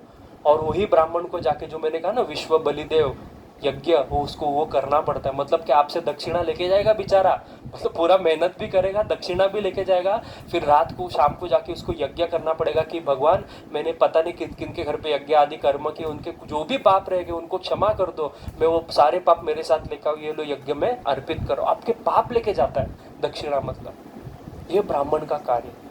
इसलिए आज से आप नियम लो कि पहला तो अच्छा ब्राह्मण देखो, वो सारा सब कुछ करता है कि नहीं, संध्या वंदन करता है कि नहीं रहेगा मेरे पास, अब मैं कांटेक्ट देता हूँ, मैं नहीं ब्राह्मण, मैं देता हूँ कांटेक्ट, अच्छा ब्राह्मण सच्ची। और ऐसे ब्राह्मणों से सेवा करो तो ही ब्राह्मण समाज बच पाएगा। आज हम, वो ब्राह्मण क्यों सोचेगा अपने बच्चे को ब्राह्मण बनाए, बराबर। उसको नहीं चाहिए गाड़ी घूमने को, आज बारिश होता है तो उसको नहीं चाहिए मैं भी गाड़ी में घूमूं, हाँ, उसको नहीं चाहिए अच्छा घर, एसी फैन, कितना गर्मी होता है, क्यों नहीं लगेगा, रहना चाहिए ना, बराबर। तो वो क्यों सोचेगा कि मैं मेरे बेटे को ब्राह्मण बनाऊं, क्यों, क्या मिलेगा उसको? आजकल तो हिंदू भी हिंदू धर्म छोड़ के और कुछ बनने में लगे हुए हैं, कुछ तो नास्तिक बनने में लगे हुए हैं, तो वो क्यों अपने बच्चे को ब्राह्मण बनाएगा, है ना। हम फिर कहेंगे आजकल के ब्राह्मण, अरे पहले तुम देखो तुम्हारे जैसे वैसा हुआ है, ब्राह्मण को बाद में गाली दो, पहले खुद को गाली दो। वो ज्यादा से ज्यादा कितना रुपए लेके जाएगा, हाँ, और तुमको ही कृपा देके जाएगा। ये हमारा स्थिति है, ये पूरा गड़बड़ घोटाला चल रहा है, वो हमारी वजह से। मैं बोलता हूँ ना, दोष की वो बहुत सही, वो ये है क्या कहावत है कि हम जब दूसरे को उंगली दिखाते 3 उंगली हमारे पास है, ये सच्ची में 3 उंगली हमारे पास है, हम ही सबसे बड़े कल्प्रिट है और कोई नहीं है। मैं भी ऐसा ही था, जब समझा तब से ठीक हो गया। हाँ, तो ऐसा मत सोचो कि यार प्रभु जी बहुत बोल रहे हैं, ऐसा नहीं है, मेरा भी वही स्थिति था। पर जब हमको पता चले तो उस दिन से उस चीज का पालन करना जरूरी है, बराबर। तो ये है ब्राह्मण, ब्रह्म जानाति इति ब्राह्मण। ब्राह्मण वो होता है जो ब्रह्म को जानता है, ये सबसे बड़ा ब्राह्मण का लक्षण है। इसलिए हमारे इस्कॉन संस्था में लोगों को ब्राह्मण दीक्षा दिया जाता है। क्यों? क्योंकि वो ब्रह्म को जानते हैं। कौन है ब्रह्म? ब्राह्मणो ही प्रतिष्ठा, हम अमृत हम गाते हैं ना भगवद गीता का श्लोक, कृष्ण खुद कहते हैं ब्राह्मणो ही प्रतिष्ठा, मैं ही वो ब्रह्म हूँ। तो कृष्ण को जो जानता है वो ब्राह्मण बन सकता है, जो भगवान को जान सकता है वो ब्राह्मण बन सकता है। हर कोई व्यक्ति ब्राह्मण नहीं बन सकता। कोई भी 2 रुपए का धागा पहन लेगा उससे ब्राह्मण बन जाएगा? नहीं। ब्रह्म को जानेगा, वास्तव में उसको ये जानना जरूरी है कि कृष्ण भगवान है और मैं कृष्ण का दास हूँ। ये तत्व ज्ञान जब उसको समझेगा तभी वो ब्राह्मण कहलाने के योग्य होगा। और कोई भी अगर हमारा वर्ण भी कोई नीचा वर्ण है तो उसमें कोई दुख का बात नहीं। वास्तव में शूद्र सबसे ज्यादा प्रिय होते भगवान को, शूद्र भगवान को सबसे ज्यादा प्रिय होते हैं, बराबर। क्योंकि शूद्र को कोई कार्य ही नहीं दिया है। भगवान ने कहा है कि तुम कुछ मत करो, शूद्र को सिर्फ इतना ही उसका धर्म है कि तुम सारे वर्णों की सेवा करो। इसलिए आप देखते हो ना, जो नीचे जाति के जो लोग हैं उनका कार्य क्या है? साफ सफाई करो, बराबर। तो ये उनका कार्य करने से मात्र उनको कोई पूजा पाठ करने का जरूरत नहीं है, उनको कोई भी चीजें करने का जरूरत नहीं है। उल्टा वैश्य को भी उपनयन करने का जरूरत है, क्षत्रियों को भी उपनयन करने का जरूरत है, ब्राह्मण को भी करने का जरूरत है, पर शूद्र को नहीं बोला। क्यों नहीं बोला है? इन तीनों को बोला कि आप वेद पाठ करो, पर शूद्र को नहीं बोला है। शूद्र को बोला क्या? तुम कथा सुनो। और भगवान कथा किसको देते हैं? जो सबसे प्रिय होते हैं उसको कथा देते हैं, बराबर। बिन सत्संग विवेक ना हुई, राम कृपा बिन सुलभ न सोई। सत्संग सिर्फ राम जी का कृपा से प्राप्त होता है, शूद्र को ये कृपा मिला है। इसलिए हमारे आचार्य खुद को शूद्र बुलवा के लेते हैं। हमारे आचार्य का प्रार्थना सुनो, यमुनाचार्य, रूप गोस्वामी, ये सारे महान वैष्णव आचार्य बन के गए, पर फिर भी अपने आप को शूद्रवत मानते हैं कि मैं तो तुच्छ हूं भगवान, बराबर। तुकाराम महाराज देखो, पर हम है नहीं फिर भी कहेंगे हम बहुत बड़े भक्त हैं। ये हमारा स्थिति है। हम थोड़ा दिन हरे कृष्णा कर लिए, तिलक पहनना सीख लिए, कंठी गले में पहन लिए, तो हमको लगता है अरे मैं बहुत बड़ा भक्त बन गया, बराबर। ये हमारा स्थिति है। पर हमारे आचार्य देखो, अब मैं पिछली बार माता जी से बात कर रहा था, तो माता जी मेरे को भगवान के ऊपर हम बात कर रहे थे, तो माता जी ने मुझे पूछा भगवान के बारे में कि अरे भगवान का इतना सारा चीज हम लोग बात कर रहे थे। तो मैंने कहा मैंने तो सिर्फ आधा घंटा लेक्चर दिया भगवान के ऊपर, भगवान शब्द के ऊपर। हमारे एक आचार्य श्री जीव गोस्वामी पाद, उन्होंने भगवान के ऊपर एक किताब लिख दिया है। अभी उनका तिरोभाव तिथि हुआ, आविर्भाव तिथि हुआ जीव गोस्वामी पाद का 2 दिन पहले। एक महान आचार्य बन के गए श्री जीव गोस्वामी पाद, जो मीराबाई जी के गुरु थे।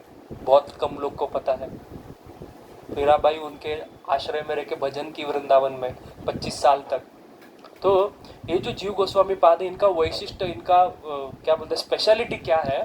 तो ये जीव गोस्वामी पाद का आप सिर्फ इतना से समझ लो कि वेद व्यास ने पूरा जितने भी शास्त्र लिखे ना, उन सारे शास्त्र को मिला के कुछ 3.5 या 2 लाख, 2.5 लाख या 3 लाख कुछ श्लोक होते हैं। मतलब वेद व्यास ने अपने पूरे जीवन में कुछ 3 लाख श्लोक लिखे, सारे पुराण आदि आदि शास्त्र मिला के। अकेले जीव गोस्वामी पाद ने अपने पूरे जीवन कार्य में 4 लाख श्लोक लिखे। सोचो, ये थे जीव गोस्वामी पाद। और उन्होंने सिर्फ एक टॉपिक, भगवान, ये भगवान हुआ चाहिए, इस भगवान के ऊपर उन्होंने पूरा किताब लिख दिया, भागवत संदर्भ, सिर्फ लोगों को समझाने के लिए भगवान कौन है। तो ये थे जीव गोस्वामी पाद, एकदम महान आचार्य। आज भी कहते हैं कि आज तक बहुत सारे शास्त्रों का खंडन मंडन हो चुका है, ये शास्त्र खंडित हो चुका है, ये शास्त्र का मंडन हो चुका है, पर आज भी जीव गोस्वामी का षड संदर्भ का कभी कोई खंडन नहीं कर पाया है। बहुत सारे लोग जानते रहे कि कृपालु महाराज, जगत गुरु कृपालु महाराज, तो काशी विद्वत सभा में उनको, जो काशी विद्वत सभा नाम का एक सभा है जहाँ पे जगत गुरु का टाइटल दिया जाता, तो अभी तक 4 जगत गुरु होके गए। पहले जगत गुरु कौन थे? आदि शंकराचार्य, बराबर। फिर दूसरे जगत गुरु कौन हुए? रामानुजाचार्य, फिर निम्बार्क आचार्य, फिर उसके बाद हुए वल्लभाचार्य, और ये मध्वाचार्य, और फिर वल्लभाचार्य। ये 4 जगत गुरु बन के गए। उसके बाद 700 साल तक कोई व्यक्ति जगत गुरु नहीं बना था, किसी को टाइटल ही नहीं दिया था जगत गुरु। वास्तव में हम जो कहते हैं जगत गुरु, वो तो हमारा इच्छा, मतलब भावना से कहते हैं, पर एक सिस्टमेटिक ही होता है। जैसे कि अगर मैं कहूँगा कि आई एम PhD, तो मुझे PhD, खुद को PhD डॉक्टरेट का पदवी लगाने के लिए मेरे पास सर्टिफिकेट होना चाहिए ना, कि मैंने PhD किया है तो मैं डॉक्टरेट हूँ, बराबर।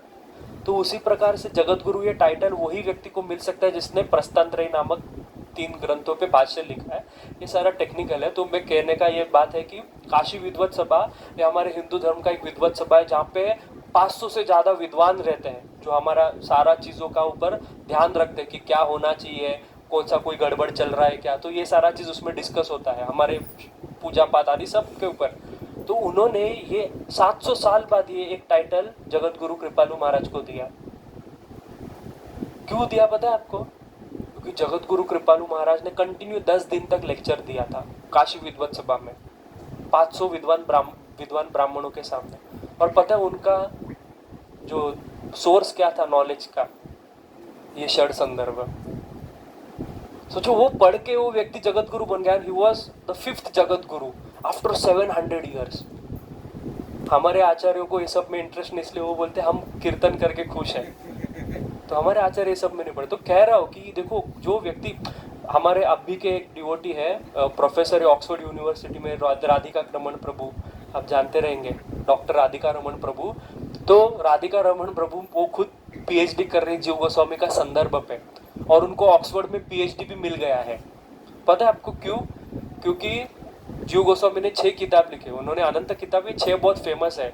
पहला है तत्व संदर्भ, दूसरा है परमात्मा संदर्भ, दूसरा है भगवत संदर्भ, कृष्ण संदर्भ, प्रीति संदर्भ, भक्ति संदर्भ, प्रीति संदर्भ।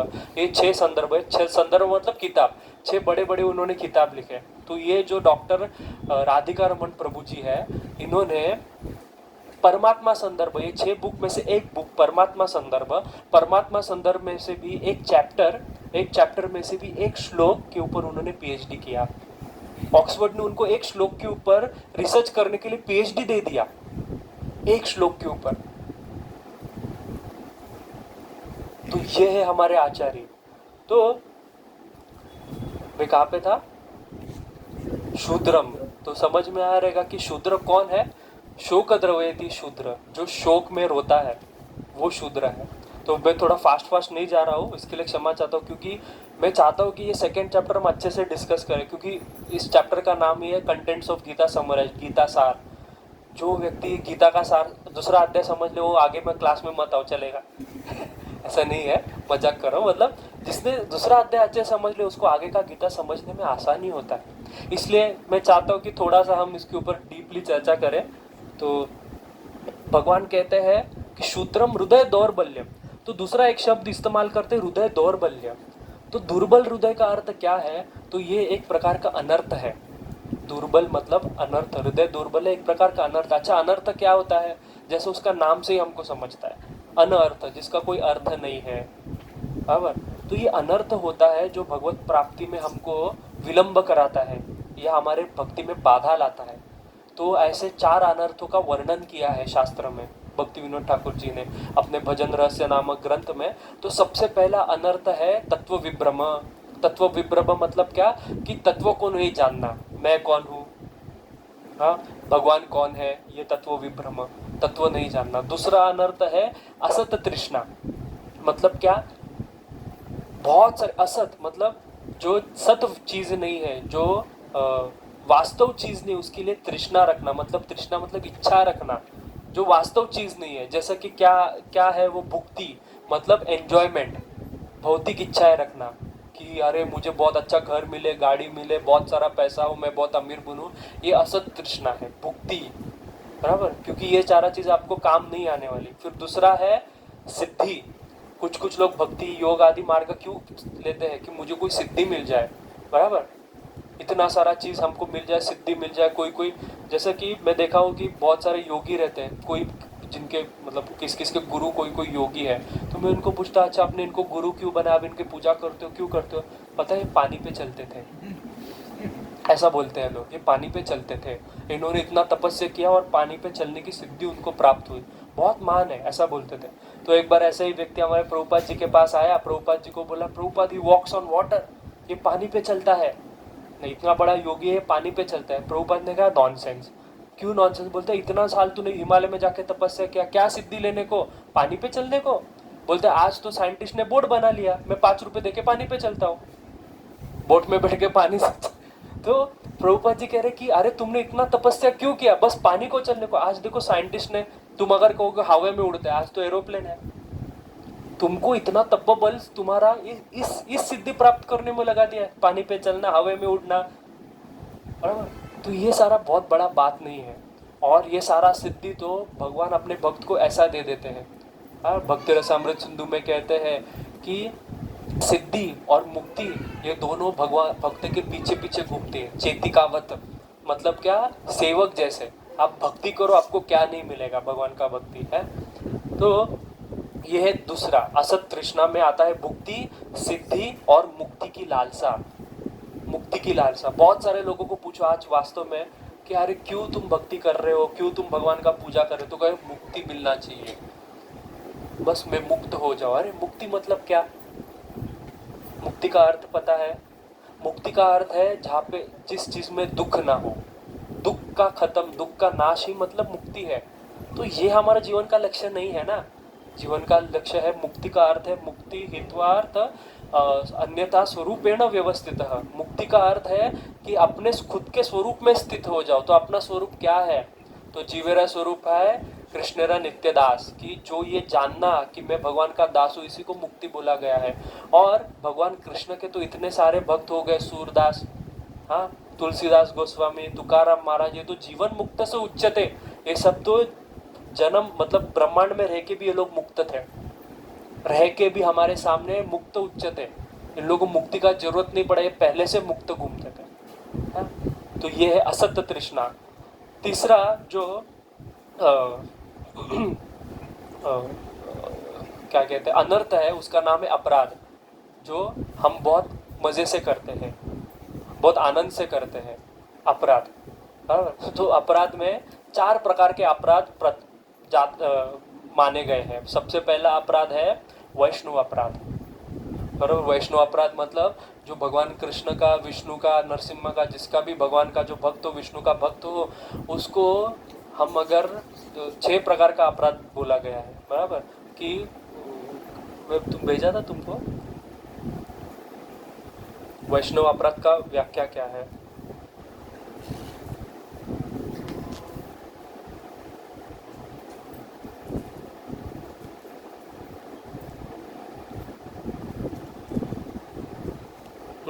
तो स्कंद पुराण में 6 प्रकार का वैष्णव अपराध बताया गया है।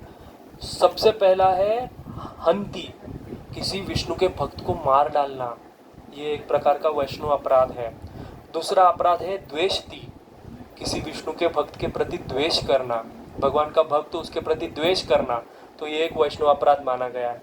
तीसरा है कि वैष्णवानाम अभिनंदति, कि भगवान के जो भक्त है उसकी बुराई करना, पीठ पीछे चुगली करना, उसके बारे में गड़बड़ बातें करना, इसको कहते हैं वैष्णव अपराध। फिर चौथा वैष्णव अपराध है वैष्णव को देख के उसको प्रणाम नहीं करना। इसलिए आप देखो मंदिर में जाओ तो जैसे ही वैष्णव को देखते हैं तो सबसे पहले हम प्रणाम करते, वांछा कल्पतरु रूपेस्य, हाँ, तो प्रणाम नहीं करना। फिर बाद में 5वां वैष्णव अपराध है वैष्णव को देख के गुस्सा होना, वैष्णव पे क्रोध करना, बराबर। और 6ठा वैष्णव अपराध है वैष्णव को देख के खुश ना होना, अरे आ गए प्रभु जी, हाँ। तो ये 6 प्रकार का वैष्णव, इसलिए मैं कहा ना कि अपराध हम बहुत आनंद से करते हैं, हम बहुत आनंद से ये अपराध करते हैं, ठीक है। तो ये 6 प्रकार का वैष्णव अपराध बोला गया है। फिर उसके बाद में पहला हुआ वैष्णव अपराध, फिर दूसरा हुआ सेवा अपराध। सेवा अपराध मतलब क्या, कि जो हम भगवान की पूजा जब करते हैं, भगवान की जो सेवा करते हैं, अभी जैसा कि गणपति जी गए, हाँ, आपने देखा रहेगा गणपति जा रहे हैं, विसर्जन कर रहे हैं, आगे दारू पी के नाच रहे हैं, डीजे का गाना बज रहा है, और गाना तो बहुत भयानक भयानक है, उसमें हमको जाने का जरूरत भी नहीं है, हाँ? ये सारा सेवा अपराध है। आपको लगता है गणपति जी को आनंद आ रहा है, गणपति नाच रहे हैं बॉलीवुड का गाना सुन के, वो व्यक्ति दारू पी के गणपति के सामने नाच रहे, उसको बहुत, ये कैसा भक्ति है, ये कैसा भक्ति है? और आज हम आपने कभी देखा है किसी मुसलमान, उनके जो रैली है, उनके जो समाज है, या फिर उनके जो मस्जिद है, उसके बाहर कभी आपने नमाज के अलावा कोई गाना सुना है? हमारा मंदिर में तो कोई नया बॉलीवुड का गाना आने दो, उसके ट्यून में हम भजन बना देंगे, देर नहीं करेंगे, ना? कभी कृष्ण का चर्च से आपने कभी कोई बकवास गाना सुना है क्या? तो हम लोग क्यों? यही है तत्व विभ्रम, शास्त्र का पठन नहीं करना, और हम अपने आप को कहते गर्व से कहो हम हिंदू है, शर्म करो हम हिंदू है, ऐसा बोलना चाहिए। हम खुद भी कहीं किसी को जाके रोकेंगे भी नहीं, और क्यों रोकेंगे? तो बोले तुझे क्या करना है। और ये सारा दोष किसको जाता है? ये हमारे जो आचार्य लोग हैं, धर्म आचार्य जो लोग हैं, इनको जाता है। किसी ने प्रचार नहीं किया, किसी ने सिखाया नहीं कि क्या करना चाहिए क्या नहीं करना चाहिए। तो आप जब अभी आपके आने वाली पीढ़ी आप जब भगवद गीता क्लास सुनते हो, आपको क्या करना है? भगवद गीता जब हम सीखते हैं तो भगवद गीता का क्या कहते हैं, गोल क्या है? भगवद गीता सीखने के बाद व्यक्ति को क्या करना चाहिए? उद्देश्य क्या है? भगवद गीता सीखने के बाद क्या करना चाहिए? चलो मैं भगवद गीता सीख लिया, अभी फेसबुक पे डालूंगा फिनिश्ड लर्निंग भगवद गीता, फिर लाइक आएंगे, बराबर? नहीं। या फिर हमको जाके बोलना है कि I have learn Bhagavad Gita, मेरे पास ये सर्टिफिकेट नहीं। अर्जुन ने भगवद गीता सीखा तो क्या किया? पता है क्या किया? नहीं, युद्ध भी नहीं किया। भगवान ने अर्जुन ने एक ही चीज बोला, अर्जुन ने एक ही चीज बोला, क्या बोला? करिष्ये वचनम तव, आप जो बोल रहे हो ना वो मैं करूंगा। तो भगवद गीता सीखने के बाद अगर जो कृष्णा बोल रहा है वो हम करने लगे तो आपने भगवद गीता समझी है। उस दिन भगवद गीता सीखने के बाद आपका जीवन ऐसा होना चाहिए, जो कृष्ण ने बोला उस प्रकार से मैं जीवन जीऊंगा। That means you have understood Bhagavad Gita. Prabhupada ji के पास एक व्यक्ति आया, प्रभुपाद जी को बोला कि प्रभुपाद मुझे 700 श्लोक भगवद गीता के कंठस्थ है। प्रभुपाद ने बोला कोई फर्क नहीं पड़ता कितने जी रहे हो, कितने श्लोक जी रहे हो। एक श्लोक भगवद गीता अगर जी लिया ना तो भी व्यक्ति महान बन जाए। खुद भगवान कहते हैं क्षिप्रम भवति धर्मात्मा, भगवान कहते हैं मेरा भक्त धर्मात्मा बन जाएगा, एक श्लोक अगर जी लिया तो, है ना? तो ये है सेवा अपराध, सेवा अपराध, भगवान की सेवा में जो अपराध होता है। फिर उसके बाद में आता है धाम अपराध, जो हम तीर्थ क्षेत्र में जाते हैं ना, आदि आदि। आजकल तीर्थ क्षेत्र का भी बहुत दुखद स्थिति हो गया है। हम ही जाते हैं वहाँ पे कचरा डाल देते हैं, हाँ, हम ही जाते हैं वहाँ पे हम थूक देंगे, बराबर? वहाँ पे जाएंगे हम क्या क्या खाएंगे, तपस्या करने नहीं जाएंगे। आपको क्या लगता है पहले की तीर्थ यात्रा कैसी होती थी? चल के होती थी। क्यों? क्योंकि इसी से तपस्या शुरू होती थी। अभी कैसे जाते हैं? फ्लाइट से जाएंगे, वहाँ पे एसी चाहिए। अभी हम प्रभु जी तो यात्रा लेके, प्रभु जी को पता रहेगा कितना दिक्कत होता है। प्रभु जी मेरा रूम में एसी नहीं है, गर्म पानी नहीं है। अरे तुम यात्रा करने आए हो कि तुम हॉलीडे पे आए हो? बराबर? ये हमारा स्थिति। मैं तो एक अभी बहुत फेमस हुआ था, गंगा जी में बैठ के लोग हुक्का दारू पी रहे थे, वीडियो देखा रहेगा आपने, हरिद्वार में। और हिंदू लोग, हाँ, बाहर का लोग भी नहीं, हिंदू लोग गंगा जी में बैठ के, ये स्थिति में वीडियो देख के उधर उन्होंने लोगों ने फिर उनको मारा। ये हमारे हिंदू लोग हैं। हमको शर्म नहीं आती जिन गंगा जी का हम प्रणाम करते, पूजा करते, उसमें बैठ के हम सिगरेट दारू हुक्का आदि पी रहे हैं। मैं आपको एक कथा बताता हूँ छोटी सी। एक शाहजी नाम के एक भक्त थे, हाँ, वृंदावन के भक्त थे। शाहजी मंदिर आपको पता रहेगा, माधव प्रभु शाहजी मंदिर है, माधव प्रभु का दुकान के सामने। तो वो राधा रमन परिवार के शिष्य थे। तो उनका इच्छा था कि राधा रमन जी के लिए बहुत अच्छा मंदिर बनाओ। छोटा मंदिर है ना, उन्होंने सोचा कि कभी आगे जाके राधा रमन जी का मंदिर में बहुत भक्त आएंगे, जगह कम पड़ेगा, तो बड़ा मंदिर बनाओ। तो उनके गुरु ने आज्ञा दे दी, हाँ बनाओ। तो उन्होंने जब मंदिर बनाया, बड़ा सा वो मंदिर है ना, राधा रमन जी के लिए बना था, बड़ा मंदिर बनाया उन्होंने। तो मंदिर बनने के बाद सारे गोस्वामी राधा रमन जी के बैठे और उन्होंने कहा ये राधा रमन जी को हम उधर कैसे भेज सकते हैं, ये राधा रमन जी का घर है, राधा रमन जी यहाँ पे प्रकट हुए, राधा रमन जी का घर है, और अगर राधा रमन जी को हम वहाँ पे भेजेंगे तो हमारे घर के व्यक्ति को हम बाहर कैसे भेजें? तो नहीं, राधा रमन जी इधर ही रहेंगे। तो हम कैंसिल हो गया प्लान, राधा रमन इधर ही रहेंगे। राधा रमन का इच्छा था उधर ही रहने का, तो वहाँ वहीं पे रह गए। पर ये जो शाहजी थे, ये बहुत बहुत बड़े भक्त थे भगवान के। इनका निष्ठा इतना था प्रभु जी कि ये जब सुबह टॉयलेट करते थे, मतलब क्या, शौच करते थे, जब विष्ठा को त्यागते थे, 2 नंबर पॉटी करते थे, समझ में आ रहा है ना? तो जब ये टॉयलेट मतलब विष्ठा को त्यागते थे तो ये एक लोटे में उसको जमा करते थे, लोटे में मल मूत्र को लोटे में जमा करते थे और वृंदावन की जो बॉर्डर उसके बाहर आके फेंक के आते थे। कहते थे कि धाम को गंदा कैसे करना है। एक संत थे, तो वो संत अपना पूरा जीवन वृंदावन में बैठ के भजन किया। हाँ, उल्टा होता है, हम क्या सोचते कि जाके वृंदावन में मरूं, हाँ काशी में मरूं। ये देखो संत का भावना कितना सुंदर होता है। तो जब उनका अंतिम स्थिति आया तो उन्होंने कहा कि मुझे वृंदावन से बाहर लेके चलो। तो ये सारे चेला लोग सोचने लगे, अरे महाराज जी क्या कह रहे हैं, अभी तो मरने का टाइम आ गया है, तो वृंदावन इधर ही मरना चाहिए ना, चलो बाहर क्या लेके चलो। तो कहा जल्दी लेके चलो, मैं कभी भी मर सकता हूँ। तो बाहर लेते जा रहे थे तो उनका तो उसी समय देहांत हो गया, उन्होंने शरीर त्याग दिया। तो जैसा शरीर त्याग दिया तो चेला का बुद्धि तो पता है बहुत महान रहता है, तो उन्होंने सोचा कि गुरु महाराज तो ऐसे ही बोलते रहेंगे, चलो उनको वृंदावनी वापस उनका अंतिम संस्कार करते हैं। तो वापस अंदर लेके जाने लगे वृंदावन में, तो वो वापस जीवित हो गए अपने शक्ति से और कहा कि मूर्ख, तुझे क्या बोला था, मुझे वृंदावन के बाहर लेके चल और वृंदावन के बाहर मेरा अंतिम संस्कार कर। तो चेला बोला कि क्या हो गया, आप वृंदावन में तो सब लोग आके मरना चाहते हैं, यमुना में अपने अस्थि विसर्जन करना चाहते हैं। तो संत ने कहा कि मूर्ख, मेरे जो प्रिया प्रीतम है, मेरे जो राधा रानी श्याम सुंदर है, जब मेरा शरीर जलेगा तो क्या मेरे शरीर की गंदी बदबू मैं राधा रानी श्याम सुंदर को सूंघाऊं? क्योंकि धाम क्या है, कृष्ण का स्वरूप है, ये भाव है। और हम धाम में जाके क्या करते हैं, क्या नहीं करते, ऐसा पूछना चाहिए, तो उल्टा पूछना चाहिए ना थोड़ा। तो ये है धाम अपराध। और हमारे आचार्य ने एक और अपराध डाला है उसमें, जीव अपराध। भक्तिविनोद ठाकुर ने एक अपराध ऐड किया, जीव अपराध। जीव अपराध मतलब क्या, ये जो जितने सारे लोग हैं, भले वो भक्त है नहीं है, आज तो हिंदू मुस्लिम झगड़ा होता रहता है, क्रिश्चियन झगड़ा होता है, कितना सारा झगड़ा हो रहा है। तो हमारे भक्तिविनोद ठाकुर कहते हैं, कितना एक सुंदर भजन लिखा है भक्तिविनोद ठाकुर, वो कहते हैं अरे तुम क्यों लड़ रहे हो।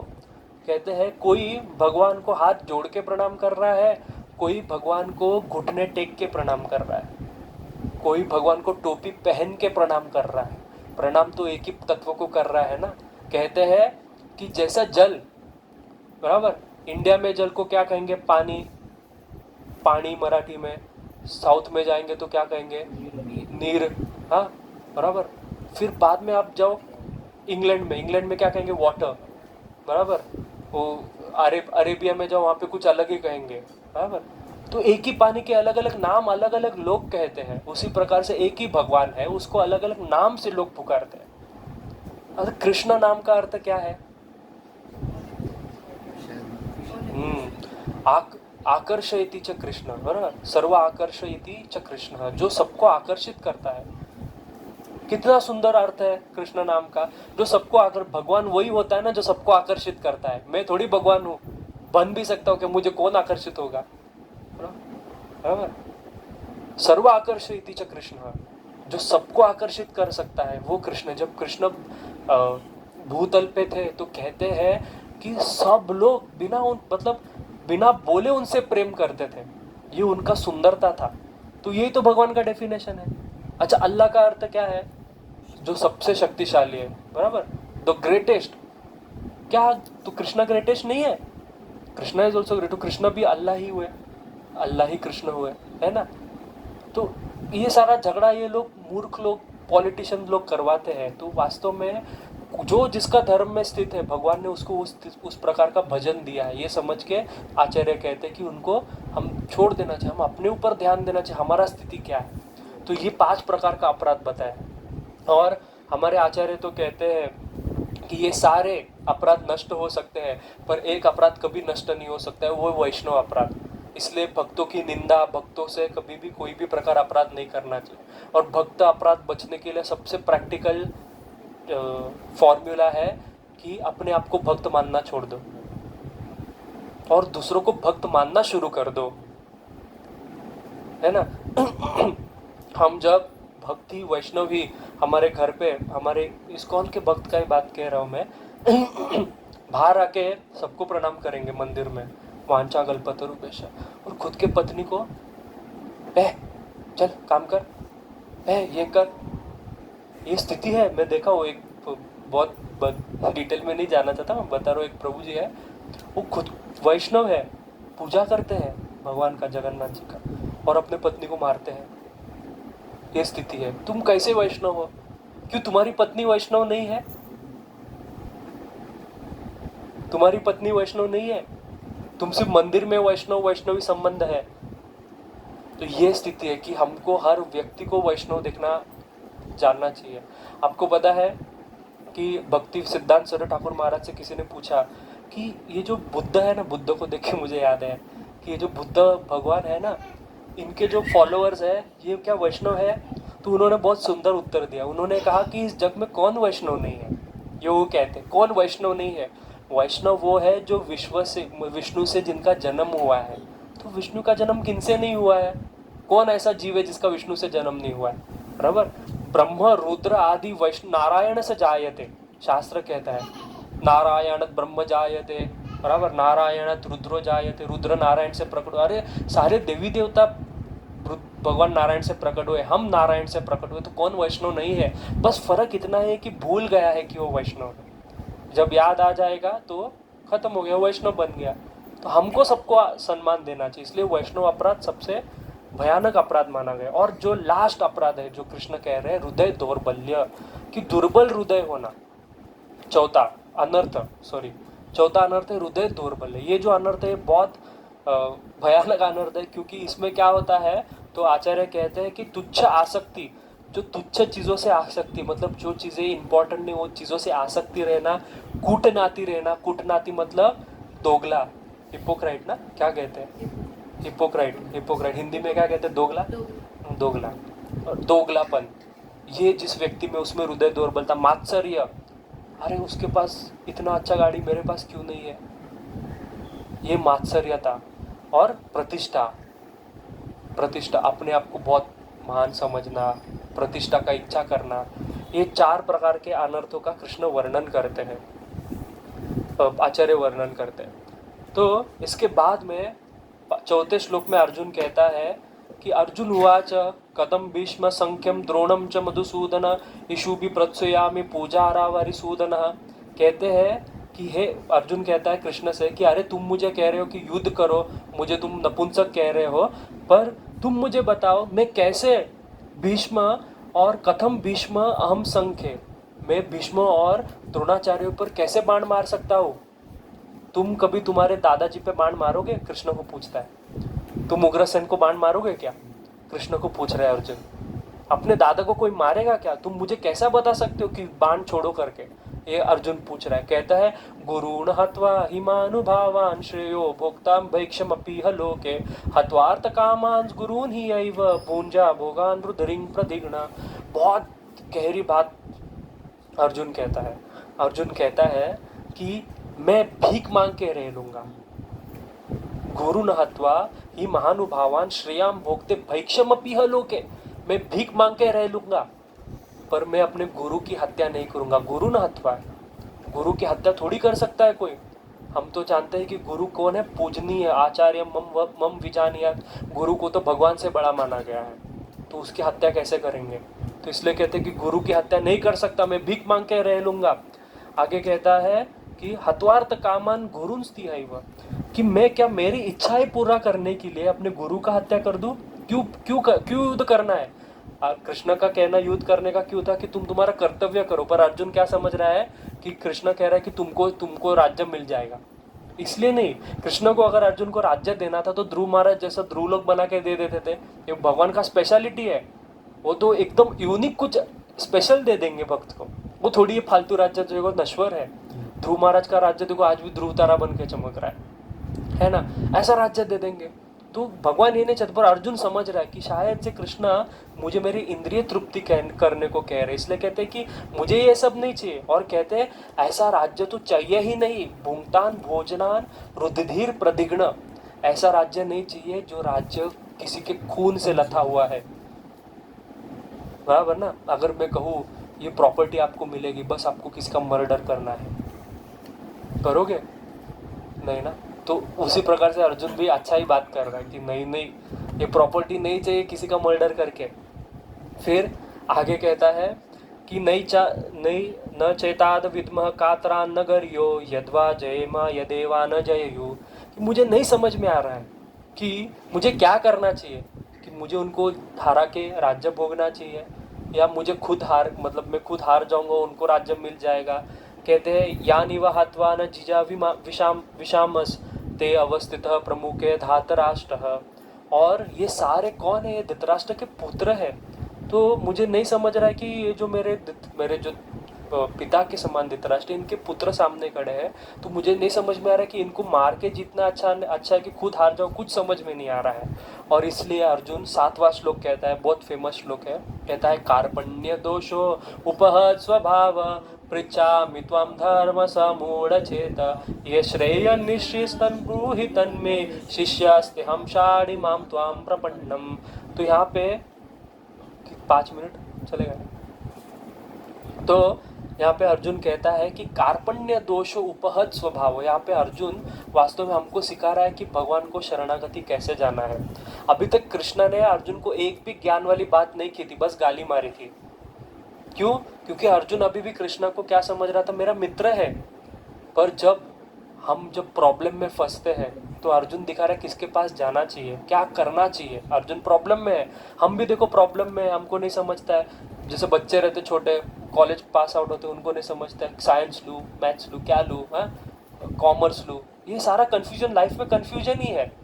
मटेरियल वर्ल्ड मतलब कन्फ्यूजन, बराबर। कौन सा गाड़ी लूँ, ये गाड़ी लूँ, वो गाड़ी लूँ, इधर घर लूँ, उधर घर लूँ, कन्फ्यूजन, बराबर। फिर डिमार्ट जाते उसमें भी हमको कन्फ्यूजन रहता है, कौन सा घी लूँ, कौन सा तेल लूँ। ये हमारा स्थिति है, तो हम कन्फ्यूज्ड है। ये तो छोटा कन्फ्यूजन हो गया, अर्जुन को बड़ा कन्फ्यूजन था। कन्फ्यूज्ड हम सब जगह पे है। तो जब भी हमारे लाइफ में, अभी छोटा प्रॉब्लम लेके मत जाओ भगवान के, भगवान कौन सा तेल लेके आओ। ये नहीं बोल रहा, उदाहरण दे रहा हूँ कि हमारा जीवन कन्फ्यूजन से बना हुआ है। तो जब हम कन्फ्यूज होते तो क्या करना चाहिए? तो अर्जुन कहता है कार्पण्य, बहुत दीन होके भगवान के शरण में जाना चाहिए। और कैसा जाना चाहिए? शिष्यस्ते हम शादी मांगवाम प्रपन्नम। गुरु के पास हमको कैसा जाना चाहिए? दीन बन के जाना चाहिए। शिष्यस्ते हम शादी मांगवाम प्रपन्नम, एकदम दीन बन के। और क्या करना चाहिए? और गुरु को पूछना चाहिए कि आपके लिए, मेरे लिए जो अच्छा है, ये श्रियन निश्चितन ब्रूहितन में, मेरे लिए जो अच्छा है वो आप बताओ, बराबर। हम गुरु या हम भगवान के पास जाते तो हम क्या करते हैं? हम मांगते हैं। हाँ, हम क्या मांगते हैं कि भगवान मुझे ये चीज़ दे दो, बराबर। मेरी बेटी की इस साल शादी करवा ही दो भगवान, ऐसा प्रार्थना करते हैं।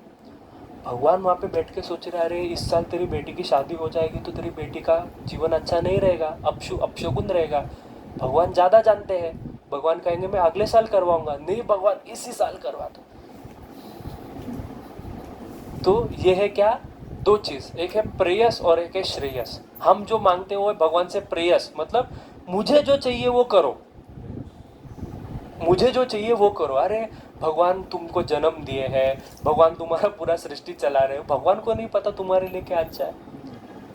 भगवान को ज्यादा पता है, इसलिए अर्जुन ये शब्द यूज करता है, यश श्रेयस निश्चितन ब्रूहितन में। जो मेरे लिए अच्छा है वो आप बताओ, मेरे लिए अच्छा है वो बताओ। अर्जुन नहीं कह रहा है कि ये मुझे अच्छा लग रहा है ये बोलो, नहीं। हम गुरु के पास भी इसलिए जाते हैं, गुरु को भी कहते हैं गुरु महाराज बस आशीर्वाद, सिर पे हाथ रख दो, ये साल मेरा वीजा बन जाए। हाँ, ऐसा लोग है सच्ची में। ये क्या क्या प्रॉब्लम लेके हमें। कल ही मैंने एक वीडियो देखा यूट्यूब पे, फेसबुक पे, अल्कोहल बाबा करके, सच्ची। हाँ, दारू पीता नहीं, सामने दुर्गा जी का कुछ उसने पूजा रखा था, अच्छा एकदम धोती कुर्ता पहन के, उसने कुछ वो सामने उस लड़के को बिठाया और फिर उसके कान में कुछ मंत्र बोला, फिर बाद में उसने दारू का बोतल खोला और प्रसाद दिया। ऐसे गुरु है, ऐसे शिष्य है। हाँ क्या? अच्छा, मेरे को नहीं पता था। तो प्रसाद मिलता है। हाँ, अरे मैं उसे याद है, काशी में एक मंदिर है काल भैरव जी का, जहाँ पे हम लोग कैसा अभी गणपति पंडाल में हाथ आगे करते हैं, तो वहाँ पे दारू मिलता है प्रसाद में। काशी में काल भैरव जी का मंदिर, सोचो। तो गुरु के पास हम हमारा चीज मांगने नहीं जाना चाहिए। गुरु को पता है कि हमारे लिए क्या अच्छा है, कृष्ण को पता है हमारे लिए क्या अच्छा है। इसलिए जो गुरु और कृष्ण के पास कैसा प्रार्थना करना है, ये अर्जुन सिखा रहा है। हमको ये भी सीखना जरूरी है कि प्रार्थना कैसा करना है। इसलिए हमारे आचार्य ने एक ग्रंथ लिख दिया, प्रार्थना, नरोत्तम दास ठाकुर। वो भी आचार्य सिखाते कि प्रार्थना क्या करना है, मांगना क्या है। हमको अभी तक भगवान से क्या मांगना है ये भी हमको नहीं पता। अभी भी हम जाके भगवान को ये दे दो, वो दे दो, ये कर दो, वो कर दो, यही पड़े हैं। भगवान वहाँ पे बोर हो रहे हैं कि क्या मांग रहा है यार, हमेशा आता है, हर साल आता है, यही मांगता रहता है ना। गणपति जी भी बोर आता है। मेरे को तो लगता है कभी गणपति आते हैं कि नहीं आते, वो भी अभी डाउट होने लगा है। गणपति जाएंगे, फिर हम कहेंगे बस तू अभी आ गया, तू जा रहा है, जाते हो आशीर्वाद देके जा, घर में सब एकदम अच्छा हो। और सोचो अगर अच्छा नहीं हुआ तो गणपति को दोष देंगे। तो इस संसार में कोई सुखी नहीं रह सकता। हमारे आज हम इस्कॉन ये सोचता कभी किसी को नहीं कहेगा कि हमारे पास आओ, आपको हम सुखी बना देंगे। नहीं, कभी नहीं कोई सुखी बन सकता। क्यों? क्योंकि जिसने संसार बनाया उसने इस संसार को नाम दे दिया दुखालय या शाश्वतम। इसको दुखालय, जैसा दूध जहाँ पे मिलता है उसको दूधालय, ग्रंथ जहाँ पे मिलता है उसको ग्रंथालय बोलते हैं, बराबर।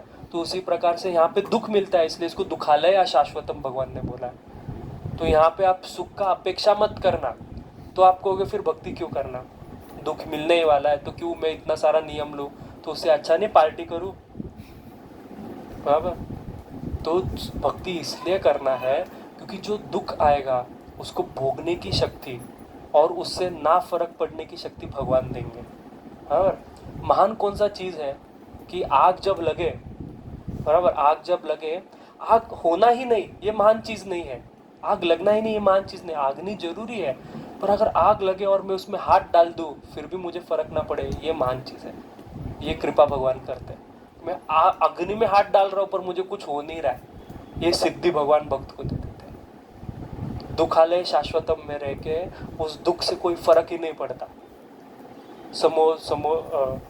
क्या है वो, सुखेश्वरुद्विग्न मन दुखेश अविगतास प्रविता राग भय कूद स्थित दूर मिनुरुच्यते, ये स्थिति भगवान दे देते, हम आगे सुनेंगे। तो इस प्रकार से अर्जुन कृष्ण को शरणागत हो जाते हैं। ये शरणागति के ऊपर हम चर्चा करेंगे।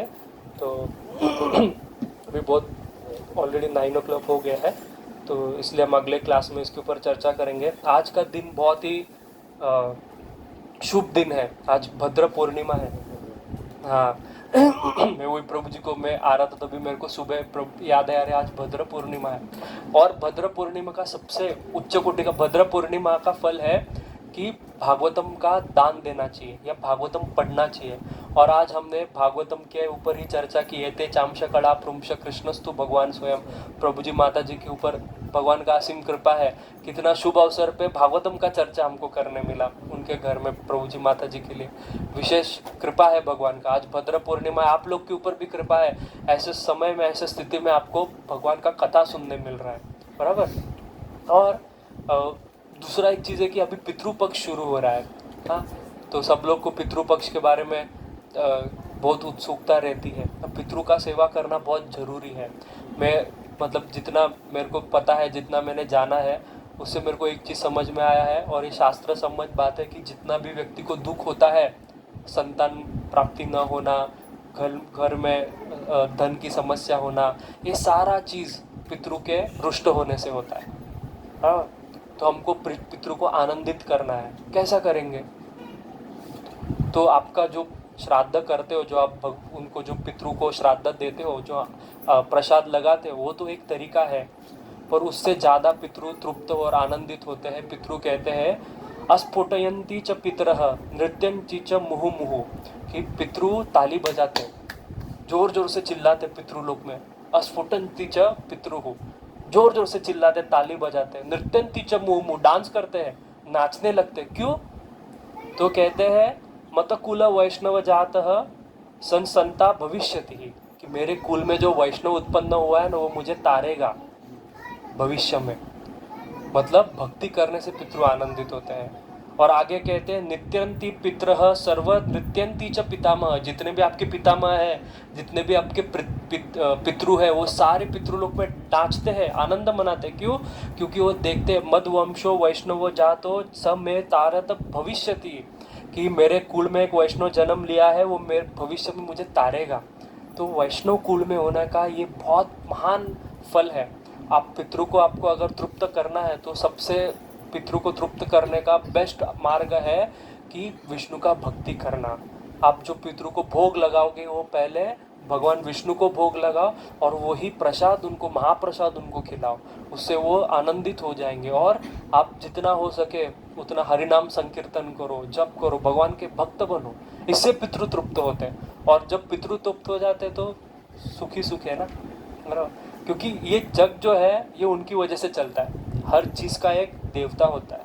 ये जो भूमि है ये पितृओं की भूमि है, पितृ की वजह से चलती। क्यों नहीं चलेगी ना, क्योंकि उन्होंने हमको शरीर दिया, उन्होंने हमको वंश दिया, हमको भी उनको कुछ करना चाहिए, हम कृतज्ञ थोड़ी है। हाँ, तो ये हमारा संस्कृति, सबको करना चाहिए। हमारे चैतन्य महाप्रभु सन्यासियों के गया में जाके श्राद्ध किए, चैतन्य महाप्रभु ने किया, सबको करना चाहिए। जिसको तिथि पता नहीं वो सर्वपितृ अमावस्या को कर सकता है, जिसको तिथि पता है तिथि के दिन करो।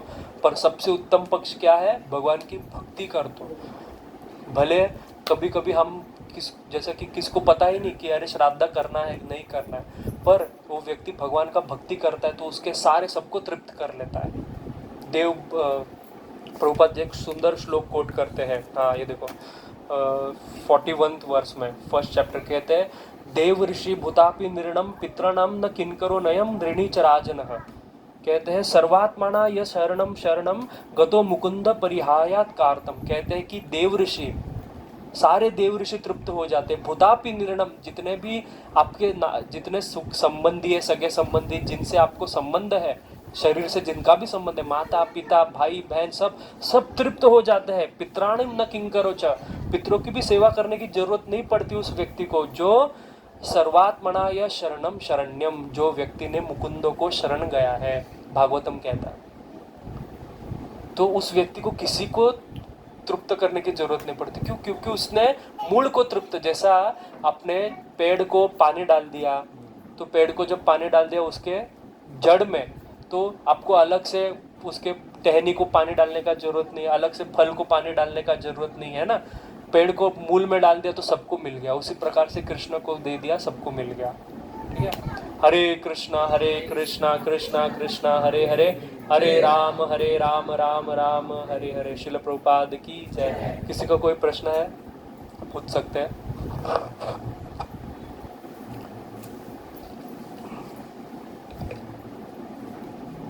ठीक है, हरे कृष्णा।